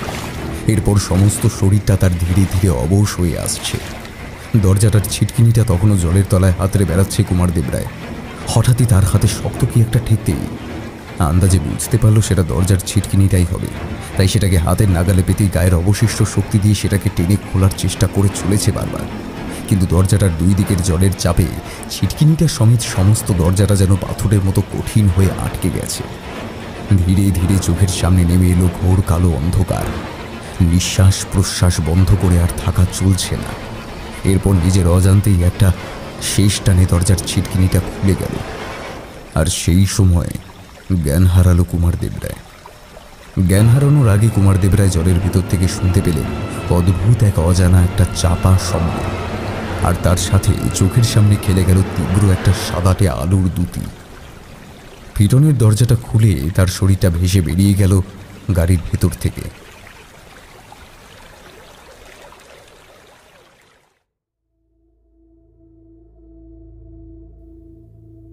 তার কিছুটা সময় আগে খড়ের বিছানায় অনেকটা সময় ধরে শুয়ে থেকে মনের মধ্যে জমে থাকা একটা অভিমান নিয়ে হর্ষনাথ ঠিক করল এই কুটির সে ত্যাগ করে অন্য কোথাও চলে যাবে। ওরা থাকুক না হয় নিজেদের পিতৃপুরুষের স্মৃতি নিয়ে, তার হাতে আর কিছুই নেই। তবুও একটা চাপা কষ্ট যেন বুকের ভিতর থেকেই গেল তার। মনে মনে ভাবল এত সুন্দর সবুজ সুফলা গ্রামটাকে চোখের সামনে নরক হতে দেখার চেয়ে পৃথিবী থেকে বিদায় নেওয়াই ভালো। এতগুলো মানুষ যারা জাত ধর্ম ছোঁয়া নাড়াকে উপেক্ষা করে তাকে বুকে টেনে আপন করে নিয়েছিল, তার উপর সমস্ত ভরসা আশা আকাঙ্ক্ষা করেছিল এতদিন, সেই সমস্ত নিরীহ সরল গ্রাম্য মানুষদের এইভাবে নিজেদের আত্মবলিদান দেওয়াটাকে কিছুতেই মেনে নেওয়া যাচ্ছে না। নিতাইয়ের নৌকো করে সে নিজেই ডেকে এনেছে গায়ের ভিতর মাকড়কে।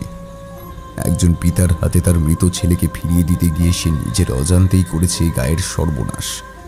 শিকারীর হাত থেকে তার শিকারকে ছিনিয়ে আনার অপরাধ সে করেছিল। তার শরীরের ঘ্রাণ পেয়েছিল সেই সাপতটা। ফজলুলের রক্তের সাথে মিশেছিল মাকড়ের লালা, আর সেই রক্ত আর লালার আষ্টে গন্ধ পেয়ে ভরা গড়াই নদী পার করে ভয়ঙ্কর সেই মৃত্যুদূত ইতিমধ্যেই হয়তো গায়ের ভিতর অচিরেই প্রবেশ করেছে। হয়তো আগামীকাল প্রভাতেই দেখবে গড়াইয়ের বুকে স্রোতের টানে ভেসে যাচ্ছে এই গায়ের মানুষের খুবলে খাওয়া শত শত মৃতদেহ। কিন্তু এমন দৃশ্য চোখের সামনে হতে দেওয়া যাবে না। গায়ের মানুষগুলো ভাবুক তাকে খারাপ, বলুক না হয় তাকে নানান কথা, তবুও তার এই পাপ খণ্ডন করতেই হবে। কিছু একটা করতেই হবে তাকে। এতটা জীবন পেরিয়ে আসার পরেও কেউ তার দ্বারা ক্ষতিগ্রস্ত হবে এটা কিছুতেই মেনে নেওয়া যায় না। কথাটা ভাবার মাঝে বাধা দিল একটা অদ্ভুত শব্দ। হাওরের অনতি দূর থেকে একটা ঘোড়ার ডাক শুনতে পেয়ে সে তাড়াতাড়ি উঠে পড়ে। ঘরের পিছনের খুপড়ি জানলা দিয়ে চেয়ে দেখে হাওরের প্রায় কাছাকাছি ওপারটায় ঘন অন্ধকারের মাঝে একটা ঘোড়ার গাড়ি এসে দাঁড়িয়ে আছে।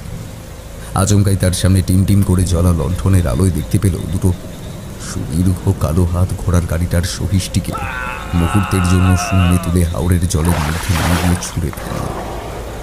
সহিষ্টির আর্ত চিৎকার হাওরের আকাশ বাতাসটাকে যেন মুহূর্তের মধ্যে কাঁপিয়ে দিয়ে ঝোড়ো হাওয়ায় মিলিয়ে গেল।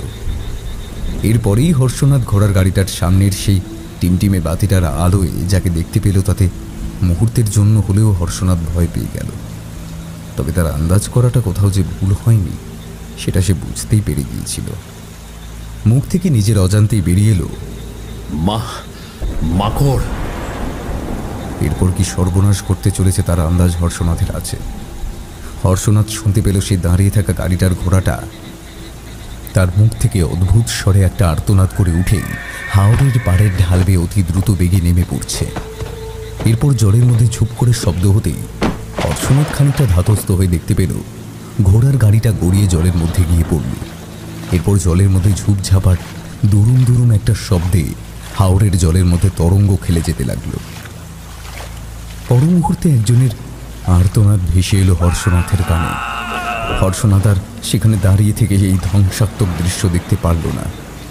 অতি দ্রুত নিজের বিছানার দিকে ফিরে এসে সেখানকার বিছিয়ে থাকা চাটাই সমেত সমস্ত খড় দুই হাতে বাজা করে তুলে সরিয়ে ফেলে বিছানার নিচে থাকা চতুষ্কোণ গর্তটা থেকে একটা লোহার বড় বাক্স বের করে নিয়ে এলো। সেটার ডালা খুলে ফেলে সেখানে থাকা বিভিন্ন জিনিসপত্রের মধ্যে থেকে বের করে নিয়ে এলো একটা এক হাত বাঁকানো শিঙা আর অদ্ভুত আকৃতির দেখতে সেই সামান্য জল ভরা কাচের শিশিটা। হর্ষনাথ শিঙার সঙ্গে বাঁধা দড়িটা কাঁধে ঝুলিয়ে কাচের শিশিটাকে হাতে নিয়ে অতি দ্রুত বেগে ঘরের বেড়ার দরজা খুলে বাইরের দিকে বৃষ্টি উপেক্ষা করে এক ছুটে বেরিয়ে এলো। এরপর ছুটতে ছুটতে হাওরের কিনারায় গিয়ে দাঁড়িয়ে শিশি থেকে খানিকটা জল হাতে নিয়ে স্তবপাট করে জলের মধ্যে ছুঁড়ে দিল।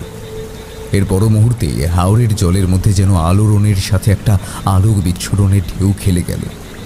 শিশিটাকে ছিপি আটকে নিজের কোমরে গুজে কাঁধে ঝোলানো শিঙাটায় ফুঁ দিতে হাওরের পরিবেশটা যেন একটা ভোঁ ভোঁ শব্দের গুঞ্জনে মুহূর্তের মধ্যে কেঁপে উঠল। সেই বিশাল আকৃতির সাপতটা তীব্র একটা গর্জন করে উঠে অন্ধকারের মধ্যে জলের উপর দিয়ে ঝোপঝাপ শব্দ করে গাঁয়ের দিকে পালিয়ে গেল বোধ হয়। এরপর বেশ কিছুটা সময় ধরে শিঙাটা এক নাগারে বাজানোর পর মুহূর্তে হর্ষনাথ বুঝতে পারল যে বিপদ ক্ষণিকের জন্য হলেও আপাতত কেটে গেছে। এখন সে তার এই আক্রোশ মেটাতে গায়ের দিকে বোধহয় ছুটে গেছে। তাই আর এক মুহূর্ত দেরি করলে চলবে না। যে করেই হোক এই মুহূর্তে মাকড়কে আটকাতেই হবে। এখন গায়ে ঢুকে বলে সে যে কি কি করতে পারে তার একটা অশনি সংকেত হর্ষনাথ আন্দাজ করতে পেরেছিল। তাকে চিরতরে নির্মূল করাটা আপাতত সম্ভব নয়, কিন্তু তার আক্রোশ রোধ করা সম্ভব। কথাটা ভেবেই সে ছুটতে শুরু করল হাওরের পার ঘেঁষে।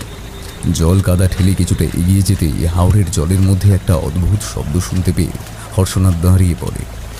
চোখ শুয়ে আসা অন্ধকার আর বৃষ্টির ছাটকে উপেক্ষা করে হর্ষনাথ আন্দাজ করতে পারে জলের মধ্যে আশেপাশে কোথাও এখনো একটা প্রাণের অস্তিত্ব আছে। হর্ষনাথ সিংহা আর শিশিটাকে পাড়ের কাছে রেখে ঝাঁপিয়ে পড়ে হাওরের জলের মধ্যে।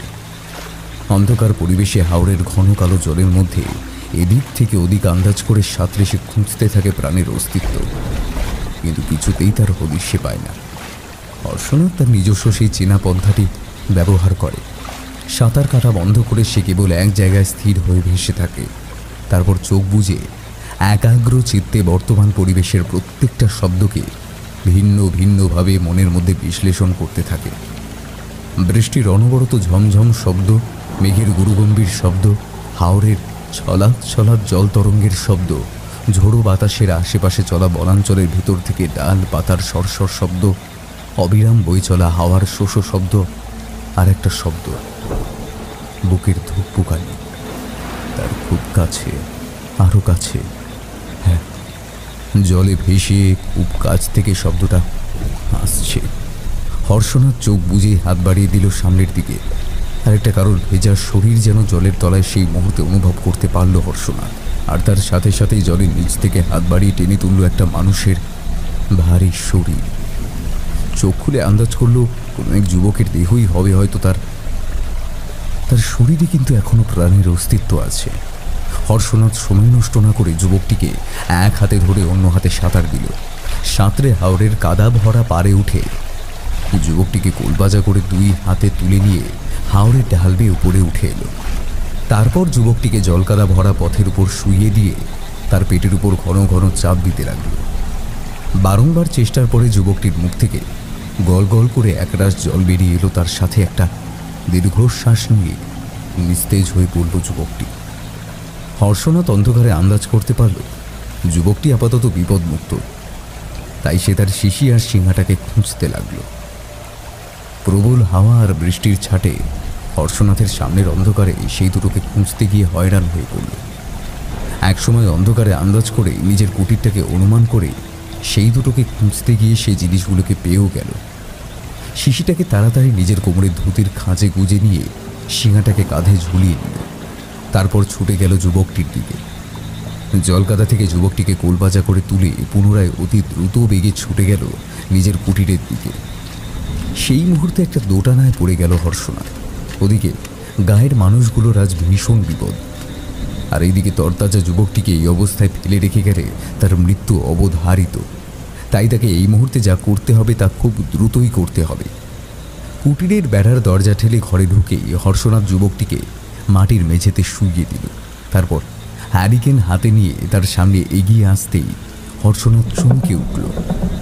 মুখটা দেখেই চিনতে পারল, আরে এ তো জমিদার কুমারদেব রায়। তান্ত্রিক চক্রবাণীর শিষ্যদের মধ্যে ইনিও একজন। এনার পরিবারের কথা অনেক শুনেছে হর্ষনাথ। আজ যে চক্রবাণীর দেওয়া সিংহা বাজিয়ে সে যুবকটিকে বিপদ থেকে মুক্ত করতে পেরেছে, তার শিষ্যকে ফেলে রেখে যাওয়া মানে অনেক বড় একটা বিশ্বাসঘাতকতা করা হবে। ডাহুকির চড়া ডাহুকিনীকে বিনাশ করতে গিয়ে তাকে হারাতে হয়েছিল তার গুরুদেবের থেকে পাওয়া অনেক কিছু। তার পরবর্তীকালে শামুক ফুলের চরে এই তান্ত্রিক চক্রপাণী তাকে পুনরায় ফিরিয়ে দিয়েছিল বাঁচার এবং মানুষকে বাঁচানোর জন্য অনেক কিছু। তার মধ্যে এই সিংহাটাও ছিল। কিন্তু এই মুহূর্তে তাকে যে করেই হোক ছুটে যেতেই হবে গ্রামের সরল মানুষগুলোকে বাঁচাতে। তাই হর্ষনাথ অতি দ্রুত যুবকটির পরনের ভেজা জামা কাপড় খুলে দিয়ে তার শরীরের সমস্ত জল মুছে একটা কম্বল দিয়ে মুড়ে দিল তাকে। মুখ ফাঁক করে একটা সবজে তরল সামান্য ঢেলে দিল। তার সাথে সামান্য জল দিতে কুমারদেব রায়ের মুখটা খানিকটা বিকৃত হয়ে উঠল। তারপরই স্বাভাবিক হয়ে গেল সে। ইতিমধ্যেই হর্ষনাথের ষষ্ঠেন্দ্রিয় দূর থেকে ভেসে আসা একটা অদ্ভুত শব্দে সজাগ হয়ে উঠল। পিছনে ফিরে ছুটে কুটিরের বাইরে বেরিয়ে আসতে সেই শব্দটাকে পরিষ্কার শুনতে পেল একটা ভয়ঙ্কর গর্জন, যে গর্জন সে কুপাইয়ের চড়াতেও শুনেছিল। আজ কিছু সময় আগে হাওরের পারে শুনেছে, আর এখন দূরে গায়ের ভিতর থেকে শুনতে পারছে। তার সাথে শুনতে পারছে অসংখ্য মানুষের আর্ত চিৎকার। হর্ষনাথ আর দাঁড়িয়ে থাকতে পারল না। পিছন ফিরে কুমারদেব রায়কে এক নজর দেখে নিয়ে বেড়ার দরজাটাকে ভালো করে টেনে বন্ধ করে দিয়ে এসে সিংহাটাকে হাতে ধরে ছুটে গেল হাওরের জলকাদা ভরা রাস্তা ধরে গাঁয়ের দিকে। প্রবল হাওয়া আর বৃষ্টির ছাট বারবার তার পথে বাধার সৃষ্টি করল, কিন্তু হর্ষনাথের অদম্য ইচ্ছাশক্তিকে সে বাধাকে হার মানিয়ে তাকে পার করে নিয়ে চলল। হর্ষনাথ আন্দাজ করতে পারল এরপর তার চোখের সামনে কি ভয়ানক দৃশ্য অপেক্ষা করে আছে।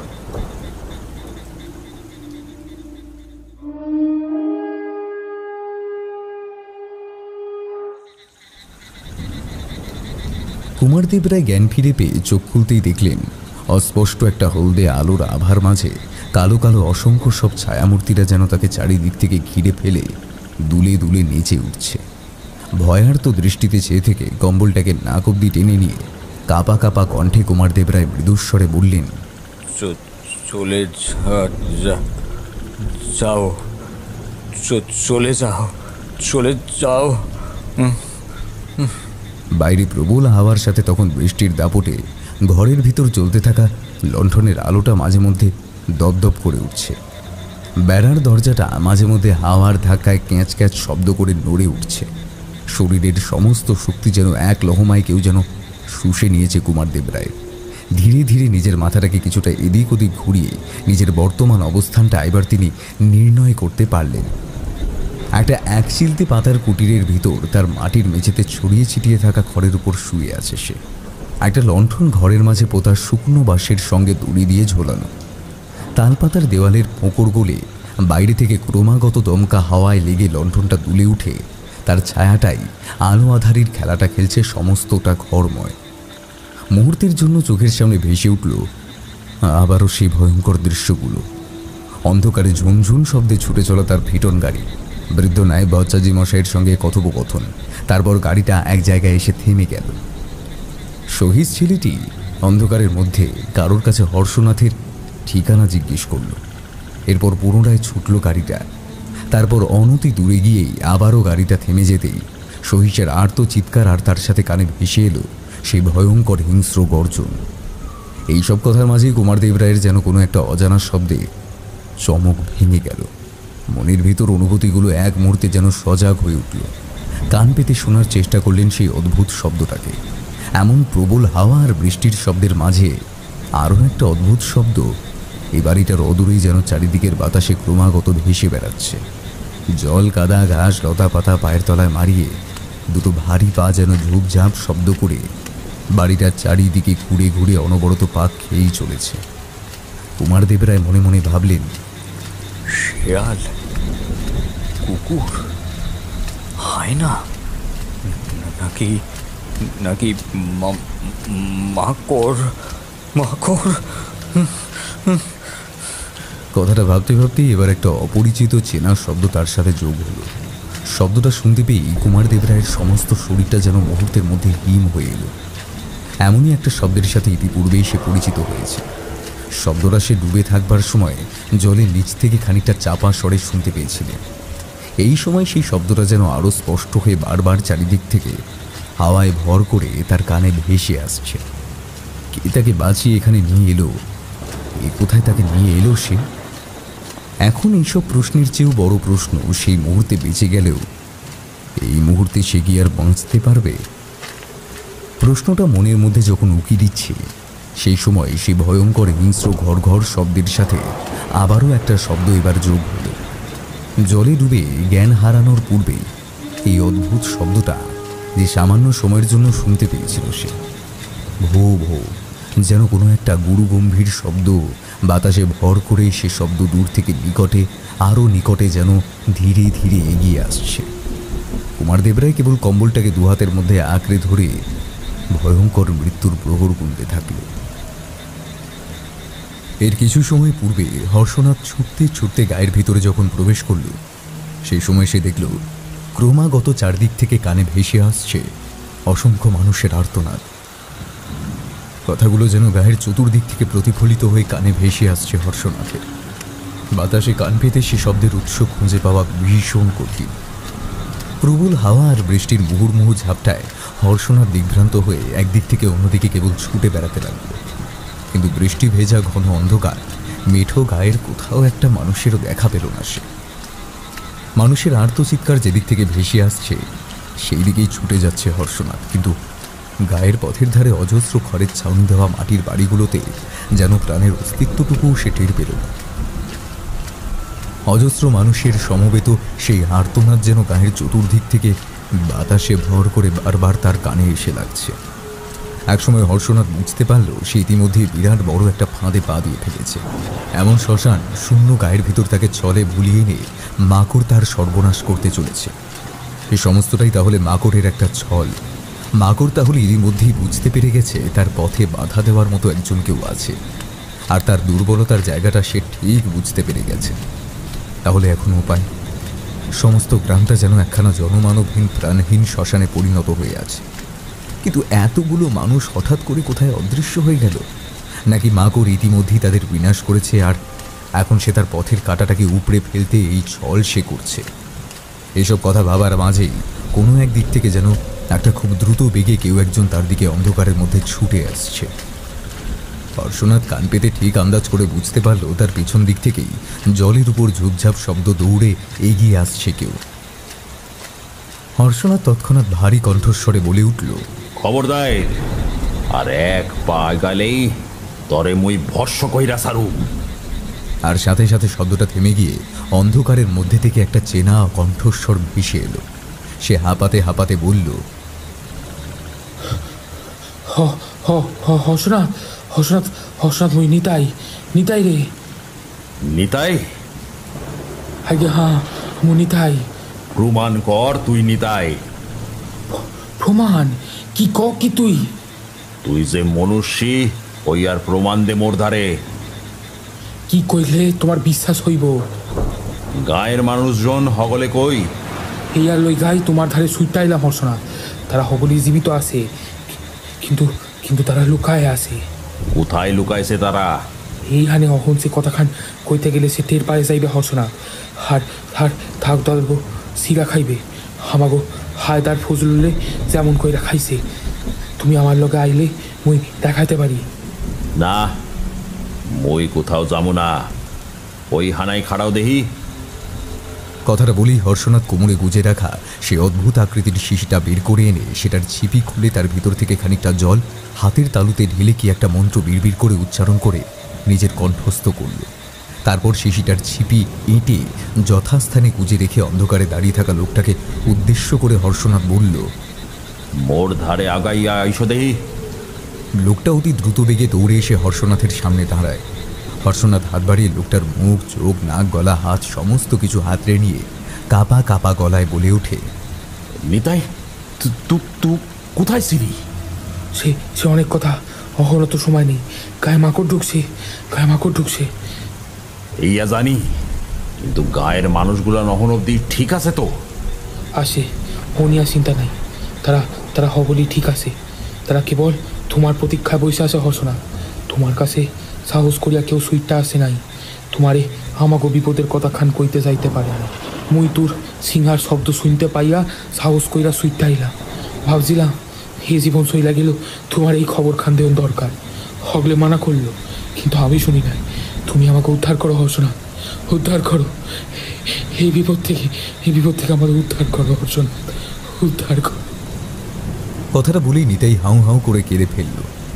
হর্ষনাথ নিতাইকে আশ্বাস দিয়ে বলল, চিন্তা করিস না নিতাই, আমি এর একখান শেষ দেখাই ছাড়ব। তুই যা, হগল রে নিয়া খবর কর।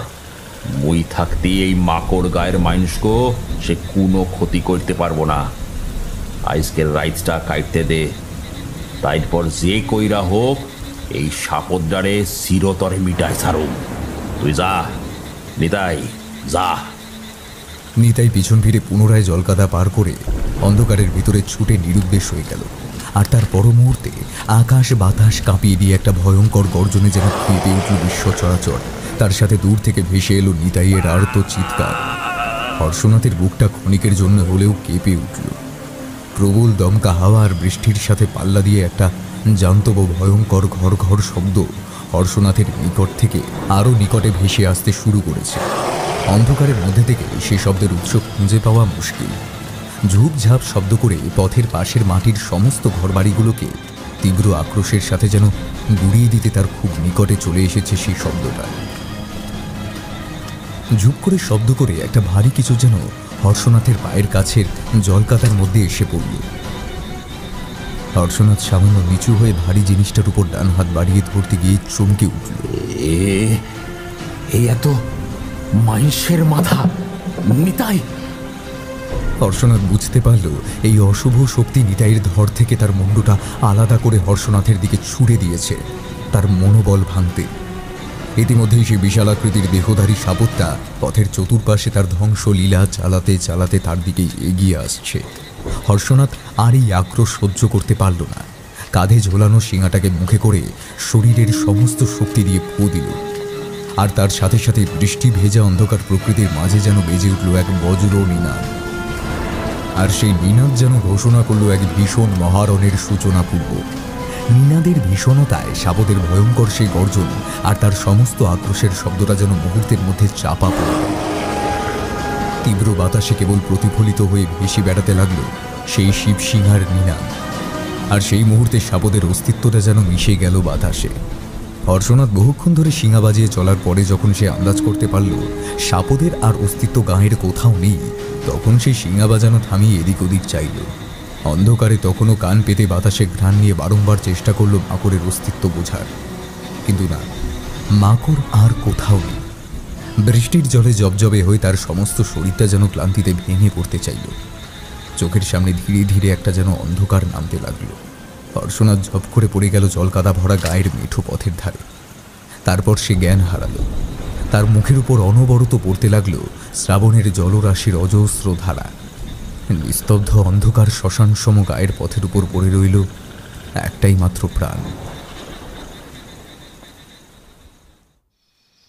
একসঙ্গে বহু মানুষজনের চাপা কোলাহল কানে ভেসে আসতেই হর্ষনাথ ধর্মর করে উঠে বসল। চেয়ে দেখে তাকে ঘিরে দাঁড়িয়ে আছে অসংখ্য গ্রাম্য মানুষ, যাদের মধ্যে বেশিরভাগ মানুষকেই সে চেনে। তাদের আতঙ্ক, হতাশা, কষ্ট ভরা মুখে একটা আশার প্রদীপ যেন তাকে দেখে তখনও উজ্জ্বল হয়ে আছে। একটা কোনো দরগার চাতালে চাটাইয়ের ওপর সে বসে আছে। বাইরেটায় তখন সামান্য দিনের আলো থাকলেও কালো মেঘের ঘন ঘটায় একটা অন্ধকারাচ্ছন্ন ছোপ যেন লেপ্টে আছে চতুর্দিকে। ভিড় ঠেলে উদ্বিগ্ন এক রাশ হতাশা ভরা মুখে এগিয়ে গেলেন বৃদ্ধ কেদার রায় মশাই। হর্ষনাথকে জ্ঞান ফিরতে দেখেই তিনি ছলো ছলো চোখে তাকিয়ে থেকে কাতর স্বরে বলে উঠলেন, হর্ষনাথ, তুমি তুমি বাইসা আসো? তোমারে দেখতে পাইয়া আমাকে পরাণ ফিরা পাইলাম হর্ষনাথ। হর্ষনাথ কথাটার মাঝখানে বাধা দিয়ে ধীরে ধীরে বলল, এ কোন জায়গা? জাহিদ এগিয়ে এসে বলল, আমাগো গাঁয়ের পীর বাবার দরগা, বড় পবিত্র স্থান। বসি, কাল রাইতে তোমরা হগলে এইখানি ছিলা? হ্যাঁ, কাল সারা রাইত এইখানি ছিলাম বইলা বাইসা গেছি। এইখানে সে ঢুকতে পারে নাই, উপরওয়ালা আমাগো রক্ষা করছে। হর্ষনাথ একবার চারিদিকে দেখে নিয়ে বলল, আর গাঁয়ের বাকি মানুষজন তারা কি তা? কেদার রায় বললেন, আমাগো গাঁয়ের চণ্ডীতলার কালী মন্দিরের ভিতরে তারা সব লুকাইয়া রইছে। বেশ, তাইলে সে তোমাগো কারোর কোনো ক্ষতি করতে পারে নাই তো? রশিদ বলল, নিতাইরে বাদ দিয়া মোরা হগলেই এখনো পয়সা আছি, কিন্তু আমাকে গরু ছাগল গুলার রে। হর্ষনাথ, তারে কি তুমি খতম করতে পারছো? হর্ষনাথ ক্রুদ্ধ কণ্ঠস্বরে বলে উঠল, না, তারে খতম করা অত সহজসাধ্য কম্য নয়। তারে মন্তর দিয়া তাড়ানো যায়, কিন্তু তারে খতম করতে হইলে চাই ছল, বল, বুদ্ধি, কৌশল সমস্ত কিছু। তারে ছলে মাইরতে লাগব। তাইলে অন কি কইবে? হর্ষনাথ খানিকটা সময় চুপ করে থেকে কি একটা চিন্তা করল। গায়ের একজন এসে তার হাতে একটা মাটির খুঁড়িতে জল এনে দিল। হর্ষনাথ জলটা কণ্ঠস্থ করে বলল, তোমরা আমারে ভাবতে দাও। আর শুনো, এখন দিনের আলোয় তোমাকে কোনো অসুবিধা নাই। হগলে গাঁয়ে ফিরা যাও, আর কয়েকজন মিলা সইলা যাও আমার কুটিরে। সেইখানে জমিদার কুমার দেবরায় মশাই আছেন, তারে এইখানে নিয়ে আসবার ব্যবস্থা করো। কেদার রায়ের কথা মতো রশিদ, জায়দার, জামিল ছুটে গেল হর্ষনাথের কুটিরের দিকে। হর্ষনাথ পরিশ্রান্ত পুনরায় চাটাইতে শুয়ে পড়ল। গায়ের মানুষজন সামান্য ভরসা পেয়ে 2-4 করে দরগা ছেড়ে গায়ের পথে পা বাড়ালো। জমিদার মশাই, জমিদার মশাই, ও জমিদার মশাই! হর্ষনাথের কুটিরের বেড়ার দরজার বাইরে থেকে রশিদের ডাক শুনে কুমার দেবরায় চমকে ঘুম ভেঙে উঠে পড়লেন। চারিদিকে একবার ভালো করে তাকিয়ে বুঝতে পারলেন সে গতকাল রাতে এই তালপাতার কুটিরের ভিতরে মাটির উপর শুয়ে ঘুমিয়ে পড়েছিলেন। বাইরে থেকে অজানা কারোর ডাক শুনে প্রথমে কোনো সাড়া শব্দ না দিলেও বাইরে সামান্য দিনের আলো তালপাতা ফাঁক করে দেখতে পেয়ে বুঝতে পারলেন সময়টা এখন সকাল, তাই আর কোনো ভয় নেই। কিন্তু এরা আবার কারা, আর তারা জানতে পারল কি করে যে সে এখানে আছে? এরপর রশিদ বলে উঠল, জমিদার মশাই, জমিদার মশাই, হর্ষনাথ চন্ডাল আপনারে ডাইকে আনতে আমাকে পাঠাইছে, আপনি শুনতে পাচ্ছেন? আরে ধুর, বড় মুশকিল হইল তো। হ্যাঁ, হর্ষনাথ যে কইল তার বাসায় জমিদার কুমার দেবরায় মশাই আছেন, কই এই তার তো কোনো সারা শব্দ পাইতেছি না। কি হইল কত? হ্যাঁ, হর্ষনাথ মিথ্যা কথা কইবে নাকি? দেখ, জমিদার মশাইয়ের আবার কিছু হয় নাই তো? আর তাহলে দরজাখানা ভাঙা ফেললি। কুমার দেবরায় এবার চিৎকার করে বলে উঠলেন, তোমরা কে? বাইরে থেকে জাহিদ বলে উঠল, মোরা নারায়ণপুর গাঁয়ের মানুষ গো জমিদার মশাই, ডইবেন না। হর্ষনাথ চন্ডাল আমাগো আপনারে লইয়া যাইতে হুকুম করছেন। কুমারদেব রায় এবার বুঝতে পারলেন যে গতকাল রাতে যে মানুষটা তাকে বাঁচিয়েছিল সেই হলো হর্ষনাথ চণ্ডাল, আর এটা তারই বাসা। এমন একজন মানুষকে না দেখে তো থাকাই যায় না। কুমারদেব রায় বললেন, ও দাঁড়ান দাঁড়ান, আমি আসছি। এই কথা বলে তিনি উঠে বেড়ার দরজার কাছে গিয়ে সেটাকে টেনে দেখলেন দরজাটা বাইরে থেকে বন্ধ করা। কুমারদেব রায় সেই কথাটা বাইরে দাঁড়িয়ে থাকা মানুষগুলোকে উদ্দেশ্য করে বলতেই সেখান থেকে জামিল বলে উঠল, কি কাণ্ড, এত খেয়ালই করি নাই। খারাপ এই জমিদার মশাই খুলে দি। হ্যাঁ, কথাটা শেষ হতেই বেড়ার দরজাটা সশব্দে খুলে গেল। কুমারদেব রায় বাইরে চেয়ে দেখলেন গরিব কৃষক শ্রেণীর গোটাচারেক লোক লাঠি হাতে দাঁড়িয়ে তার দিকে হাঁ হয়ে তাকিয়ে আছে। এমন একজন সুপুরুষ বোধ হয় এই গায়ের কেউ দেখেনি। কুমারদেব রায় তাদের উদ্দেশ্য করে বললেন, বলো, কোথায় আছে তোমাদের হর্ষনাথ? তার সাথে আমার খুব প্রয়োজনীয় কথা বলার আছে। জমিদার মশাই, তিনি আমাগো গাঁয়ের দরগায় আসেন। আমাগো লগে আইসেন। কুমারদেব রায় লোকগুলোর পিছনে কাদামাটির আঁকা বাঁকা পথ ধরে চলতে লাগলেন। হাঁটতে হাঁটতে কিছুটা দূর আসতেই চোখ গেল টলটলে স্বচ্ছ জলের হাওরের দিকটায়। হাওরের ওপারের জলে চোখে পড়ল তার ফিটনের ভেঙে যাওয়া কাঠের চাকা সমেত গাড়িটার বেশ কিছু কাঠ তখনও জলে ভেসে আছে। একটা ঘোড়ার আধ খাওয়া শরীর ওপারের একটা বটের শিখরের সাথে আটকে আছে। আরও ভালো করে এদিক ওদিক চেয়ে দেখতে দেখতে এগিয়ে গেলেন তিনি, কিন্তু ভট্টাচার্য মশাই বা সহিস দুজনের কারোরই শরীরের কোনো অংশ খুঁজে পাওয়া গেল না। হাঁটতে হাঁটতে কুমারদেব রায় চারজনের দলটিকে জিজ্ঞেস করলেন, আচ্ছা, গতকাল রাতে এখানে ঠিক কি হয়েছিল? রশিদ ভয়ার্ত কণ্ঠে বলে উঠল, চুপ করেন জমিদার মশাই, চুপ করেন, সব জানতে পাইবেন। হ্যাঁ, বাতাসেরও কায়ন আছে, সে যদি শুই না ফেলায় তাইলে আইজ আর দারগায় ফিরতে পারবনি। কুমারদেব রায় যতটা সম্ভব বুঝতে পেরেছিলেন আসল ব্যাপারটা কি, কিন্তু আরও খানিকটা জানবার আকাঙ্ক্ষা বুকে নিয়ে হাঁটতে থাকলেন। ওদিকে একটা শো শো শব্দে হাওয়া বইতে শুরু করেছে। ইতিমধ্যেই গুড়গুড় করে মেঘ ডেকে উঠছে। এই বুঝি ঝমঝম করে বৃষ্টি নেমে, তাই তারা আরও জোরে পা চালিয়ে দিল। গায়ে ঢুকতেই বহু মানুষজনের চাপা কান্নার শব্দ শুনতে পেলেন কুমারদেব রায়। তার কারণটাও অবশ্য তিনি বুঝতে পারলেন। পথের পাশে ছড়িয়ে ছিটিয়ে পড়ে থাকা খড়ের ছাউনি, ভাঙা বাঁশের খুঁটি, টুকরো টুকরো কাঠের জানলা, দরজা, গুড়িয়ে যাওয়া মাটির বাড়ি, খুবলে খাওয়া গরু মোষের মৃত শরীর, সে এক ভয়ানক দৃশ্য। এইরকম দৃশ্য দেখে কুমারদেব রায় আর বুঝতে অসুবিধা হলো না যে সেই ভয়ঙ্কর প্রাণীটাই গায়ের ভিতর গতকাল রাতে কি তাণ্ডব চালিয়েছে। পথের পাশে এক জায়গায় জড়ো হয়ে একদল মানুষ ডুকরে কেঁদে উঠল। কুমারদেব রায় সেখানে এগিয়ে গিয়ে দেখল আরও এক ভয়ানক দৃশ্য।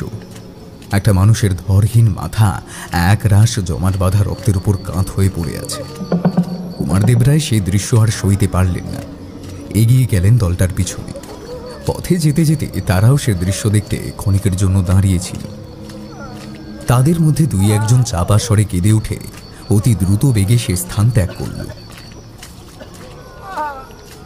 প্রায় 6 ফুট লম্বা দীর্ঘদেহী, মাথা ভর্তি লম্বা ঝাঁকড়া কোকড়া চুল, কঠিন চিবুক তামাটে গরম, শক্ত সুঠাম শরীরের মানুষটাকে দরগার চাটাইয়ের উপর বসে থাকতে দেখে গুরুদেব চক্রপাণী তান্ত্রিক মহাশয়ের কথাটা মুহূর্তের জন্য মনে পড়ে গেল জমিদার কুমারদেব রায়ের।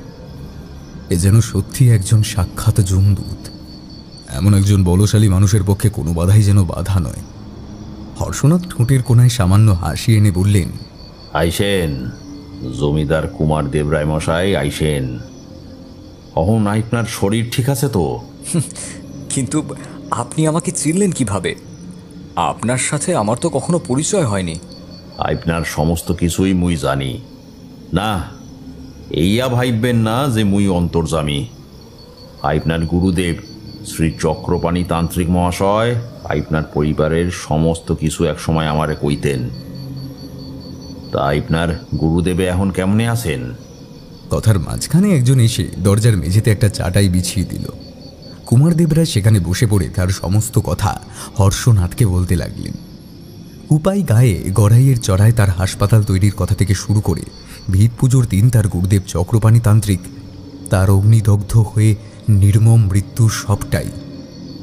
এরপর মাটিতে পুঁতে রাখা সোনার ঘরটা তার ঘরে অলৌকিকভাবে পৌঁছে যাওয়ার ঘটনাটা থেকে শুরু করে একেবারে জলে ডুবে চেতনা হারানো অবধি সমস্ত কিছুই এক নাগারে বলে গেলেন জমিদার কুমার দেব রায়। চক্রপাণি তান্ত্রিকের মৃত্যু হয়েছে শুনে হর্ষনাথ ভারাক্রান্ত স্বরে বলল, হা, বিধাতার তারে আর রক্ষা করতে পারলেন না। উনার কওয়ার নির্দেশ আপনি যদি পালন করতেন তাইলে উনি হয়তো অহনো বাইসা থাকতেন। তান্ত্রিক মশায়ের স্থানে মুই থাকলে পরে মুইও আপনারে সে জায়গা হাসপাতাল করতে বাধা দিতাম। একজন শিষ্যর জন্য গুরুর অমন বলিদানের কথা মুই জীবনে শুনি নাই। আমি জানি তার মৃত্যুর জন্য আমিই দায়ী। সে জায়গায় তার মৃত্যু আছে শুনেও আমি আমার স্বার্থ পূরণ করতে গুরুদেবকে মৃত্যুর মুখে ঠেলে দিয়েছিলাম। তবে আমার বিশ্বাস ছিল এই যে গুরুদেব নিশ্চিত কোনো একটা প্রতিকার করতে পারবেন। আর সবচেয়ে বড় কথা, আমি ওইসব ভূত প্রেত, অতৃপ্ত আত্মা, মাকড় এই সব কিছুতেই আমি বিশ্বাসই করতাম না। তাই আর কি। হা, বিশ্বাস? বিলেত থেকে 2 কলম লেখাপড়া শিখা দেশে ফিরাইলেই বুঝি সমস্ত কিছুরে অবিশ্বাস করতে হইব? গায়ের পদ্ধইরা ইহানে আসনের সময় চারিদিকে দেখেন নাই কিছু? নজরে পড়ে নাই আপনার গাড়িখান হাওড়ের জলে চূর্ণ বিচূর্ণ হইয়া ভাইসা আছে? আপনার 2 জন লোকেরে মাইরা তাগো পানিতে ভাসায় দিছে, হাইয়া দেখেন নাই? আমার ফিটনেস ঘোড়াটাকে দেখেছি, কিন্তু আমার লোকদের দেখিনি। আর আমি নিজেই তো স্বয়ং ভুক্তভোগী। আমি নিজের চোখে মাকড় দেখেছি, তার হিংস্রতা দেখেছি। আচ্ছা হর্ষনাথ, এই মাকড়ের কি বিনাশ নেই? থাকবে না কেনে? প্রকৃতিতে সমস্ত সৃষ্টিরই ধ্বংস আছে, কিন্তু এক একজনের এক একভাবে। আগুনের বিনাশ হয় পানিতে, আবার পানির বিনাশ আগুনে, আর মাটির বিনাশ পানিতে, মাকড়ের বিনাশ পঞ্চভূতে। পঞ্চভূত মানে আপনি বলতে চাইছেন কোনো ভূতপ্রেতই মাকড়কে বিনাশ করতে পারবে? বিলেত থেকে পইড়া আইলে নিজে গো দেশের পুঁথিপত্তর সম্পর্কে জানবেন কি কইরা? মাইনসে মইলি পরে তারে যে যার ধর্ম সম্প্রদায় অনুযায়ী তাগো মোড়া কেউ পুড়াই দিই, কাউরে আবার কবরস্থ করি, আর সে শরীরের কালান্তে মিশা যায় এই প্রকৃতির পঞ্চভূতের মাঝে। পঞ্চভূত হইল গিয়ে আমাগো এই পৃথিবী, পানি, বাতাস, আসমান, জমিন আর আগুন। মাকড়ের বাসে নাগো মধ্যে সর্বত্র। সে চাইলে দেহ ধরতে পারে, আবার বাতাসে, পানিতে, জমিতে মিশা যাইতে পারে। দেহ ধারণ কইরা তার ধ্বংসলীলা নিজেই তো চাক্ষুষ করছেন। তাহলে এখন তাকে বিনাশ করতে না পারলে সমস্ত মানুষজনের আজ না হয় কাল মৃত্যু অবধারিত? চিন্তা নাই, আমি আইজি কিছু একটা করুম। মোর জীবন সইলা গেলেও তার বিনাশ কইরাই ছাড়ুম।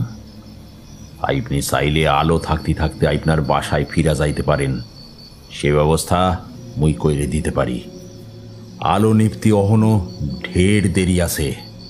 রাইত নাইমলে পরে কিন্তু আপনার আর বাসায় ফিরা যাওন আর হইব না। আজ রাইতে সে মাকড়ে কি করব ঠিক নাই। জমিদার মশাই, ভাইবা দেখেন। আমি আপনার সঙ্গে থাকতে চাই। অসম্ভব, আপনার ক্ষতি হইতে পারে। আপনি ফিরা যান রায় মশাই। সেই সময় কুমারদেব রায় নাছোড়বান্দা হয়ে হর্ষনাথের কাছে অনেকবার আকুতি মিনতি করতে থাকে। শেষকালে হর্ষনাথ অনেক চিন্তা ভাবনা করে বলল, ঠিক আছে, কিন্তু আপনারে কথা দিতে হইব, আলো নিবলি পরে এই দরগা সাইরা আর কোথাও যাইবেন না। কথা দিলাম, তোমার অনুমতি বিনা আমি এখান থেকে এক পাও কোথাও নড়ব না। ঠিক আছে, তাইলে চলেন আগে মোর কুটিরে ফেরন যাক। অহন বিশ্রামের প্রয়োজন। খাদ্য খাবারও তো খাইতে লাগব নাহি। দেহে বল না থাকলি পরে লইতে যাইবেন কি কইরা? কুমারদেব রায় বেশ খুশি হলেন, বললেন, হ্যাঁ তা তো ঠিকই, খাদ্যই হলো আমাদের জীবনী শক্তি। চোখের সামনে এমন একজন মানুষকে মাকড় নামের কি একটা ভূতপ্রেতকে বিনাশ করবেন সেটা দেখার সৌভাগ্য যে লন্ডন থেকে ফিরে এসে তার হবে, সেটা সে বোধহয় স্বপ্নেও ভাবতে পারেনি। হর্ষনাথকে দেখে অবশ্য বোঝাই যায় ওসব ভূতপ্রেত তার হাতে নস্যি, এইরকম একজন মানুষের সান্নিধ্য পাওয়াও ভাগ্যের ব্যাপার, কিন্তু চোখের সামনে গুরুদেবের অমন ভয়ানক নৃশংস মৃত্যুর ঘটনাটা, সেটা দেখার পর থেকে এই মাকুড়কেই বেশি ক্ষমতাশালী বলে মনে হচ্ছে তার। গুরুদেব শ্রী চক্রপাণী তান্ত্রিক মহাশয় তাকে সঠিক মানুষের সন্ধানই দিয়ে গেছেন দেখছি। কথাটা ভেবে তিনি তার গুরুর উদ্দেশ্যে একবার প্রণাম করলেন। চলেন জমিদার মশাই। কুমার দেবরায় চিন্তামগ্নতা কাটিয়ে বলে উঠলেন, হ্যাঁ চলুন। দুইজনই উঠে পড়ে দরগার বাইরে পা বাড়ায়। পথে যেতে যেতে সেই একই ধ্বংসলীলা দেখতে দেখতে কুমারদেব রায়ের মনটা ভীষণ একটা চাপা কষ্টে ভারাক্রান্ত হয়ে ওঠে। হর্ষনাথের কিন্তু সেসবের কোনো বালাই নেই।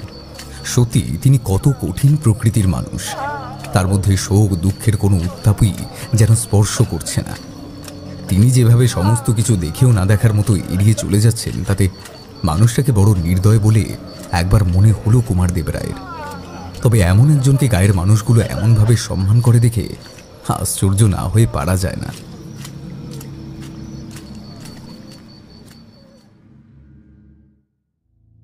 মধ্যাহ্নের সময় গায়ের প্রায় বহু মানুষ একত্রিত হয়েছে হাওরের পাড়ের থাকা হর্ষনাথের কুটিরের সামনে। হর্ষনাথ তাদের দাঁড়িয়ে নির্দেশ দিচ্ছেন। গায়ের প্রায় অনেকের হাতেই সেই সময় ধরা আছে একটা করে লণ্ঠন। সেই লণ্ঠন থেকে জ্বালানি সমস্ত তেল ঢেলে দিচ্ছে হাওরের জলের উপর ভাসতে থাকা একটা ছোট্ট ডিঙির খোলের ভিতর রাখা পাত্রের মধ্যে। ৩-৪ জন গায়ের লোক সেই কাজে হাত লাগিয়েছে। কুমারদেব রায় এবং বৃদ্ধ কেদার রায় দাঁড়িয়ে কেবল সেই দৃশ্যটা দেখছেন। হর্ষনাথ আসলে কি করতে চাইছে সেটা জানতে প্রায় সবার মুখেই একটা প্রশ্ন চিহ্ন ঘুরে বেড়াচ্ছে। জ্বালানি তেল ঢালার পরে পাত্রটা পরিপূর্ণ হতেই হর্ষনাথ সকলকে উদ্দেশ্য করে বলল, আমি গায়ের হগলরে যা যা কইছি সেই মতো কিন্তু কাম কইরবা। তোমাগো খাদ্য খাবার জিনিসপত্র লইয়া যেইখানে গতকাল রাত্রিবেলা আড়ালে ছিলা সইলা যাইবা। রাইতের বেলা যাই হইয়া যাক কেহ যেন সেই হান দিয়া না বাইরায়, কেউ যেন কোনো শব্দ না করে, না হইলে মোর সমস্ত সাধনা বিফলে যাইব। অন যাও হগলে। রায়মশাই আপনিও সঙ্গে যান। বৃদ্ধ কেদার রায় মশাই হর্ষনাথের ঘাড়ে একবার হাত দিয়ে বলল, উপরওয়ালা তোমারে রক্ষা কইরক। তোমার উপর আমাগো হগলের সমস্ত কিছু সাইডে দিলাম হর্ষনাথ। চিন্তা নাই রায়মশাই, আপনি যান। উপরওয়ালা আমারে ঠিক রক্ষা করব। আপনাগো হগলের আশীর্বাদ আমার সঙ্গে রইছে যখন, তখন আমারে খতম করব কে? হ্যাঁ, তাই যেন হয়। কথাটা বলে উনি চলে গেলেন। কুমারদেব রায় বললেন, হর্ষনাথ, তুমি চাইলে তোমার জন্য আমার সমস্ত লাঠিয়ালদের নিয়ে এসে তোমার পাশে দাঁড় করাতে পারি। তুমি শুধু একটিবার বলো, তারা আমার হুকুমের জীবন পর্যন্ত দিতে রাজি আছে। হর্ষনাথ মৃদুস্বরে হেসে বলল, এ কাম যদি মনীষী দ্বারা সম্ভব হইত, তাইলে এই হগল গাঁয়ের সমস্ত মানুষগুলান তাকে পড়ান দিয়া দিত। কিন্তু এ যে অন্য জিনিস জমিদার মশাই, আপনি মোর কুটিরের অন্ধের থাইকা হইয়া দেখলেই বুঝতে পারবেন। তখন আর আপনার এই কথা কান খাইটব না। আর খবরদার, মোর বাসার বাইরে পা দিবেন না।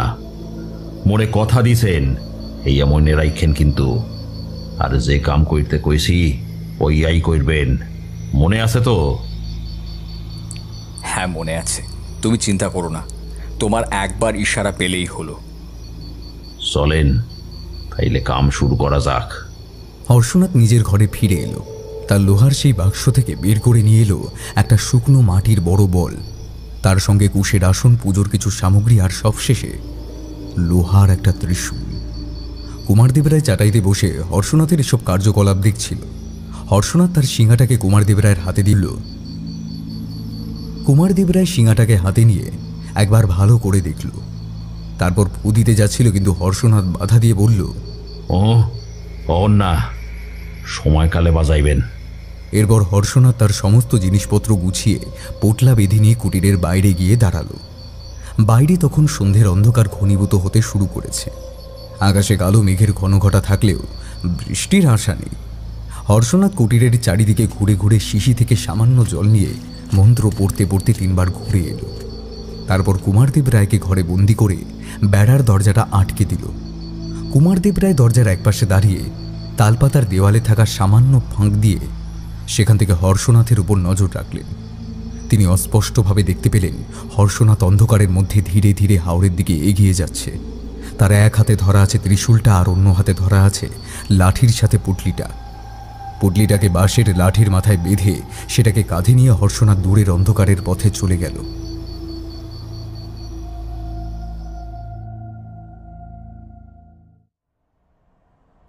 ঘন অন্ধকারে ঢাকা হাওরের টলটলে জলের উপর হাওয়ায় দুলে দুলে উঠছে ছোট্ট ডিঙিটা।